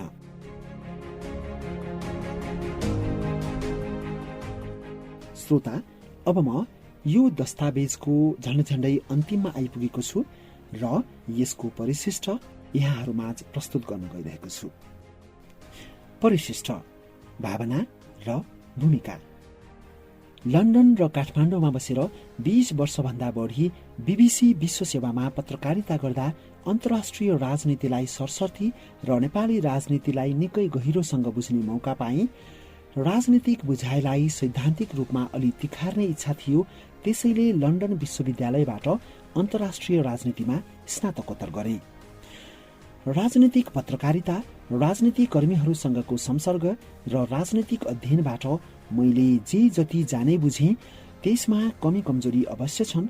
महाकवि लक्ष्मीप्रसाद देवकोटाले भने झैं पहिले बुझ्न कठिन, झन बुझ्यो झन कठिन, झन झन बुझ्यो झन झन कठिन नै बुझाइहरूको वास्तविकता हो। ती सधैँ सीमित नै हुन्छन्। मेरा बुझाइहरूमा कमजोरी छन् भन्नेमा म प्रष्ट छु, तर मेरा लागि सार्वजनिक जीवनका दुई सबैभन्दा मूल्यवान आदर्श मेरो इमान र मेरो देशभक्तिमा मेरो बुद्धि र विवेकले भ्याएसम्म मैले कहिल्यै कमजोरीको प्वाल पर्न दिइन। कतिपयलाई यस्तो कथन ढोगी र दम्भपूर्ण लाग्न सक्छ, तर मुटुबाट उम्लेको आवाज अत्यावश्यक समयमा मुखारित गर्दा कसैलाई अन्यथा लाग्छ भने त्यसको विष पिउन म तयार छु। राजनीतिमा प्रवेश गर्नुभन्दा अगाडिसम्म म पत्रकारिता र परोपकारमा गहिरोसँग आबद्ध थिए। ती दुवै क्षेत्रमा कतिपय व्यक्तिहरूसँग सहमति र विमतिहरू भए, तर मेरो इमानदारीबारे खासै प्रश्न उठेन। पत्रकारिताबाट प्रशंसित नै भएर बिदा लिए भने परोपकारमा देशभित्र र बाहिर बस्ने नेपालीहरूबाट उत्साहजनक स्नेह पाए, जसका कारण हामी हजारौं नेपालीहरू मिलेर धेरै राम्रा कामहरू गर्न सफल भयौं। तर केही नेपालीहरूले मेरो इमानदारीमाथि बेला बखत प्रश्न उठाएपछि मैले 2073 सालमा आमाको मुख हेर्ने दिनमा मैले मेरो इमानदारी गुमाएको भए आमाको रगत पिए बराबरको पाप लागोस् भनेर एउटा लेख नै लेखेर आफ्नो बचाउ गर्नु पर्यो। भन्नेले अहिले पनि क्रिस्चियनिटी फैलाउन आएको एजेन्टदेखि डलरेसम्मका गाली दिने गरेकै छन्। त्यो मेरा लागि चिन्ताको विषय होइन। चिन्ताको विषय चाहिँ देश हो। देशबारे चाहिँ भन्नै पर्ने केही कुरा छन्। आजभोलि विश्वव्यापीकरणको हवाला दिँदै आफूलाई विश्व नागरिक, ग्लोबल सिटिजन ठान्ने विशिष्ट शिक्षा पाएका या पेशा गरिरहेका कतिपय युवाहरूले मसँगको अन्तर्क्रियामा देशभक्तिको अवधारणा नै अब पुरानो भइसक्यो भन्ने नगरेका होइनन्। त्यसो भन्ने युवाहरूलाई मैले भन्ने गरेको छु, तपाईको त देश छ र त्यसो भन्नुहुन्छ। एकजना प्यालेस्टाइनीलाई गएर विश्वव्यापीकरणको यो समयमा तिमीलाई देश किन चाहियो, राम्रो जीवन भए पुग्दैन भनेर सोध्नुहोस्। अनि थाहा हुन्छ देश र देशभक्तिको अर्थ, अनि थाहा हुन्छ देश नहुनुको पीडा। तसर्थ जतिसुकै विश्वव्यापीकरण भए पनि देशभक्तिको अर्थ हुन्छ र रहन्छ। बेलायतमा 15 वर्ष बस्दा कतिपय अफ्रिकी र दक्षिण एसियाली साथीहरूसँग भलाकुसारी हुँदा म उनीहरूलाई सधैँ एउटा कुरा भन्ने गर्थेँ, हामी लन्डनमा आरामको जीवन बिताएर बसेका छौँ। सप्ताहन्तमा साथीहरू बोलाएर रात्रि भोजन गर्दा आफ्नो देशको राजनीति र समग्र अवस्थाको आलोचना गर्न कहिल्यै चुक्दैनौँ। तर वास्तविकता के हो भने हामी जस्ता अलिकति पढेका, लेखेका, देखेका, बुझेका र आफूलाई अलि इमान्दार सम्झिने मानिसहरू पश्चिमी विश्वमा रमाएर बस्छौँ र देशको राजनीति भ्रष्ट र असक्षमहरूको हातमा छोडिदिन्छौँ। देशको स्थिति बिग्रनुमा उनीहरूभन्दा हामी बढी जिम्मेवार छौँ। त्यसको अर्थ हामी जस्ता मान्छे विकसित देशमा आउनु हुँदैन भनेको होइन। आउनुपर्छ, देख्नुपर्छ, सिक्नुपर्छ, तर समय छँदै देश फर्किनुपर्छ भन्न खोजेको हो। त्यही फर्किनुपर्छ भन्ने प्रबल धारणाले मलाई नेपाल फर्कायो। नेपाल फर्किनुमा या लन्डनमा रहँदा हेल्प नेपाल नेटवर्क नेपालका लागि महिनाको 100 रुपैयाँ कोष अभियान चलाएर परोपकारी कामहरू गर्नुमा मेरो कुनै अरू स्वार्थ थिएन। थियो त केवल मैले देखेको भोगेको नेपालले जगाएको देशभक्तिको भावना, त्यो माटो र त्यो धरतीको अंश जहाँ टेक्दा मलाई म भएको अनुभूति हुन्छ। कहिलेकाहीँ अनौपचारिक कुराकानीमा यी भावना अभिव्यक्त हुँदा मलाई केही साथीहरूले तपाईँ यो देशभक्तिको कुरा छोड्नुहोस्, तपाईँ आफ्नो मनको शान्ति र स्वार्थको लागि फर्किनु भएको हो नि भनेका छन्। मान्छेले जे गर्छ स्वार्थकै लागि गर्छ भन्ने भावना अन्यत्र पनि बारम्बार अभिव्यक्त भएको पाइन्छ। तर हरेक सुकर्मलाई खुसी खोजीको मानवीय स्वार्थसँग जोडेर हेर्नु उपयुक्त हुँदैन। यस्तो विश्लेषण गर्ने हो भने विश्वकै सर्वाधिक धनी बिल गेट्सले आफ्नो 95% सम्पत्ति परोपकारका लागि दिने गरेको घोषणा होस् या नेपालका महावीर पुनदेखि रामजी अधिकारीसम्म सबैले गरेका अतुलनीय सुकर्म, ती सबैलाई तिनले आफै खुसी हुन गरेका त हुन् नि, समाजसेवा त न्यू मात्र हो भनेर सरलीकृत गरिदिए भइहाल्छ। व्यक्तिगत खुसीको प्रयास समाजलाई घात गर्ने निहित स्वार्थसँग जोडियो भने त्यो आलोच्य हुनुपर्छ। तर व्यक्तिगत खुसीको प्रयास समाजको हितसँग जोडियो भने त्यसलाई सकारात्मक रूपमा सम्मान गर्नुपर्छ।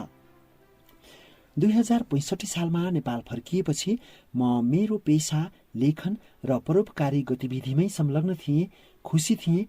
तर 10औं लाख नेपालीलाई जस्तै मलाई पनि देशको राजनीति र त्यसले सृजना गरेको विकृतिले पोलेर भित्रभित्र खरानी बनाउन थालेपछि मेरा सोचाइहरू परिवर्तन हुन थाले। आफू तुलनात्मक रूपमा सफल र प्रशंसित नै भएको, तर देशको हाल दिनदिनै बेहाल हुँदै गएको र देशले आफ्नो ऐतिहासिक गौरव गुमाउँदै गएको देख्दा मलाई आफ्नो सफलता देखेर आफैलाई खुसी होइन लज्जा महसुस हुन थालेको थियो। कुनै पनि देशको दुर्दशाको कारण केवल खराब राजनीतिकर्मी मात्र होइनन्, असल मानिसहरूको मौनता पनि हो। देशको मूल नीति राजनीति नै हो। त्यसैले समाज परिवर्तन गर्ने हो भने राजनीतिमा योग्य मानिसहरू आउनै पर्छ भनेर भाषण गर्ने र लेख्ने मान्छे म अब आफै राजनीतिमा होमिने हो कि भनेर गम्न थाले। त्यसबीच सबै प्रमुख पार्टीका कैयौं प्रमुख नेताहरूले आफ्नो पार्टीमा सामेल हुन अनेक आग्रह गरे। तर पुराना पार्टीमा म गएँ भने म बन्छु तर देश बन्दैन भन्नेमा म प्रष्ट थिएँ। अर्थात् मेरो पेशागत शैक्षिक पृष्ठभूमिले मैले कुनै पद प्राप्त गरे पनि त्यसले सानातिना तदर्थ परिवर्तन गर्नुको अलावा देशको रूपान्तरणमा कुनै तात्विक अन्तर ल्याउने थिएन। मेरो भाग्य भन्नुपर्छ, मैले म जस्तै सोचाइ राख्ने अरू साथीहरू पनि पाएँ। नयाँ पार्टी नै निर्माण गरेर अघि बढ्ने अनिश्चयपूर्ण राजनीतिक संक्रमणमा मेरो पनि कुनै निहित स्वार्थ थिएन, नितान्त रूपमा देशप्रतिको माया थियो।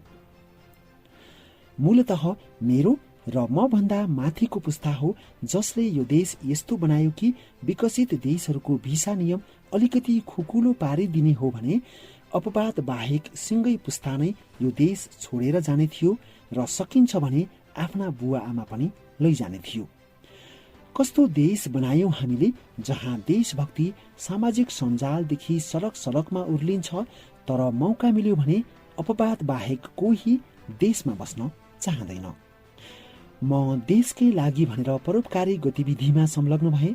देशै भनेर देश फर्किएँ, देशै भनेर वैकल्पिक राजनीतिको कठिन बाटो लिएँ, तर अहिले हेर्दा हेर्दै देश नै सङ्कट उन्मुख हुँदै गएको गहिरो आभास भइरहेको छ। 2074 सालको सुरुतिर साझा पार्टी स्थापना गर्न बीबीसीबाट राजीनामा दिएपछि 2072 सालको संविधानले ल्याएको प्रमुख परिवर्तन अर्थात् गणतन्त्र, संघीयता र धर्मनिरपेक्षतालाई संस्थागत गर्नुपर्छ भन्ने मेरो मान्यता रह्यो र म त्यसै अनुरूप प्रस्तुत भएँ। यद्यपि ती परिवर्तनहरूबारे जनअसन्तोष बढ्दै गएको खण्डमा र तिनै मुद्दाका कारण अस्थिरता कायम रहने स्थिति आएमा ती विषयहरूबारे जनमत संग्रहमा जानुको विकल्प नरहने कुरा पनि पार्टीको दस्तावेजमा उल्लेख गरिएको थियो। त्यसै भएर साझा पार्टी र एकीकृत विवेकशील साझा पार्टी निर्माणको क्रममा निशुल्क र गुणस्तरीय सार्वजनिक शिक्षा, स्वास्थ्य, सामाजिक सुरक्षा, भ्रष्टाचार नियन्त्रण, सुशासन, रोजगारी, विकास, सामाजिक न्याय र समतामूलक समृद्धिको एजेन्डालाई प्रधान बनाउँदै पार्टीको राजनैतिक दर्शनलाई कल्याणकारी लोकतन्त्र भनियो। तिनै मुद्दाहरूको जोडदार वकालत गरियो। यद्यपि नेपालको भू राजनैतिक र सामाजिक विविधता बारेको गम्भीर संवेदनशीलतालाई मध्यनजर गर्दा म भित्र भावी नेपालका बारे अनेकौं संशय कायम नभएको चाहिँ होइन। दुर्भाग्यवश ती संशयहरूले मूर्त रूप लिँदै गइरहेका छन्। स्थिति झन्झन संवेदनशील भएर गइरहेको छ र भविष्यमा हुने सरकार परिवर्तनहरूले सो स्थितिमा तात्विक अन्तर ल्याउने सम्भावना देखिँदैन। त्यति हुँदाहुँदै पनि देशको बाह्य र आन्तरिक सुरक्षा, सद्भाव तथा देशको अखण्डता र अस्तित्वमाथि नै बढ्दै गएको गम्भीर खतराबारे आवश्यक गम्भीरता नदेखिएको र गम्भीर हुँदा ढिलो भइसकेको हुन सक्ने अनुभूति भइरहेको छ। त्यसैले अब मेरो ब्रह्म र विवेकले देखेका निश्चित विषयहरूमा मौन या निरपेक्ष रहनु उपयुक्त हुँदैन भन्ने निष्कर्षमा पुगेको हुँ। त्यसो गर्दा मलाई अग्रगामी समाजले पश्चगामीको छाप लगाइदिनेछ। त्यसले मलाई केही फरक पर्ने छैन। मान्छे मारेर आएका, हर दिन भ्रष्टाचार र देश दोहन गरेर अप्रत्यक्ष रूपमा गरिब र विपन्नहरूको हत्या गरिरहेका, यो देशको स्वाभिमानमा आँच पुर्याइरहेकाहरूलाई कसैले अग्रगामी भन्छन् र तिनका पछि लागेर मेरो अहिंसात्मक, इमान्दार, संविधान सम्मत र पूर्णतः लोकतान्त्रिक विचारकै आधारमा मलाई दानवीकृत गर्छन् भने तिनका लागि म दानव नै देखिन तयार छु। हो, मलाई थाहा छ यो क्रममा मैले म वरिपरिकै मलाई सहयोग गर्ने, स्नेह, सद्भाव र विश्वास राख्ने धेरै साथीभाइहरू गुमाउनु पर्नेछ। सामाजिक सञ्जालमा विष बमन हुनेछ र मैले बिहानै बेलुकी त्यो विष सेवन गर्नुपर्नेछ। तर म त्यसका लागि तयार छु। म फरक दृष्टिकोण राख्ने शुभेच्छुकहरूले सोचे अनुरूप हुन नसकेकोमा दुखी छु। मैले मान्छेलाई विचारका आधारमा होइन, उसको गुण दोषका आधारमा मूल्याङ्कन गरेँ। मैले अभ्रष्ट, भद्र र शान्तिपूर्ण रूपमा विपरीत दृष्टिकोण राख्नेहरूलाई कहिल्यै दानवीकरण गरिन र भविष्यमा पनि गर्ने छैन। किनभने म विचारको दास होइन, यो देशको चाहिँ दास हुँ। मेरो इमान र मेरो बुझाइको देशभक्तिमा सम्झौता नगरी मृत्यु शय्यामा पुगे भने मुस्कुराएर अन्तिम सास फेर्नेछु। त्यो मेरा लागि अग्रगामी मरण हुनेछ। बिराएको बाटोबाट फर्किएर सही बाटो पुनः पक्रिनु मेरा लागि अग्रगमन हो, पश्चगमन होइन। यति भावना र भूमिका पोखेपछि अलिकति हलुका महसुस भएको छ। वैचारिक समानता भए पनि नभए पनि आजसम्म जे जति गरे ती तपाईँले दिएका आलोचना, प्रशंसा र प्रेरणाका परिणाम हुन्। अझै गर्न धेरै बाँकी छ। सबैभन्दा ठूलो कुरा देश बनाउनै बाँकी छ। तपाईको सधैँ भलो होस्, नेपालको जय होस्। धेरै धेरै धन्यवाद।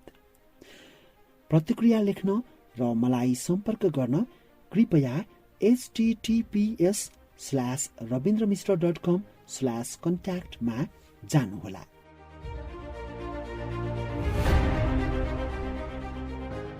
श्रोता, मार्ग परिवर्तन, विचारभन्दा माथि देश शीर्षकमा रहेको यो दस्तावेजलाई मैले यहाँ समक्ष प्रस्तुत गरेँ।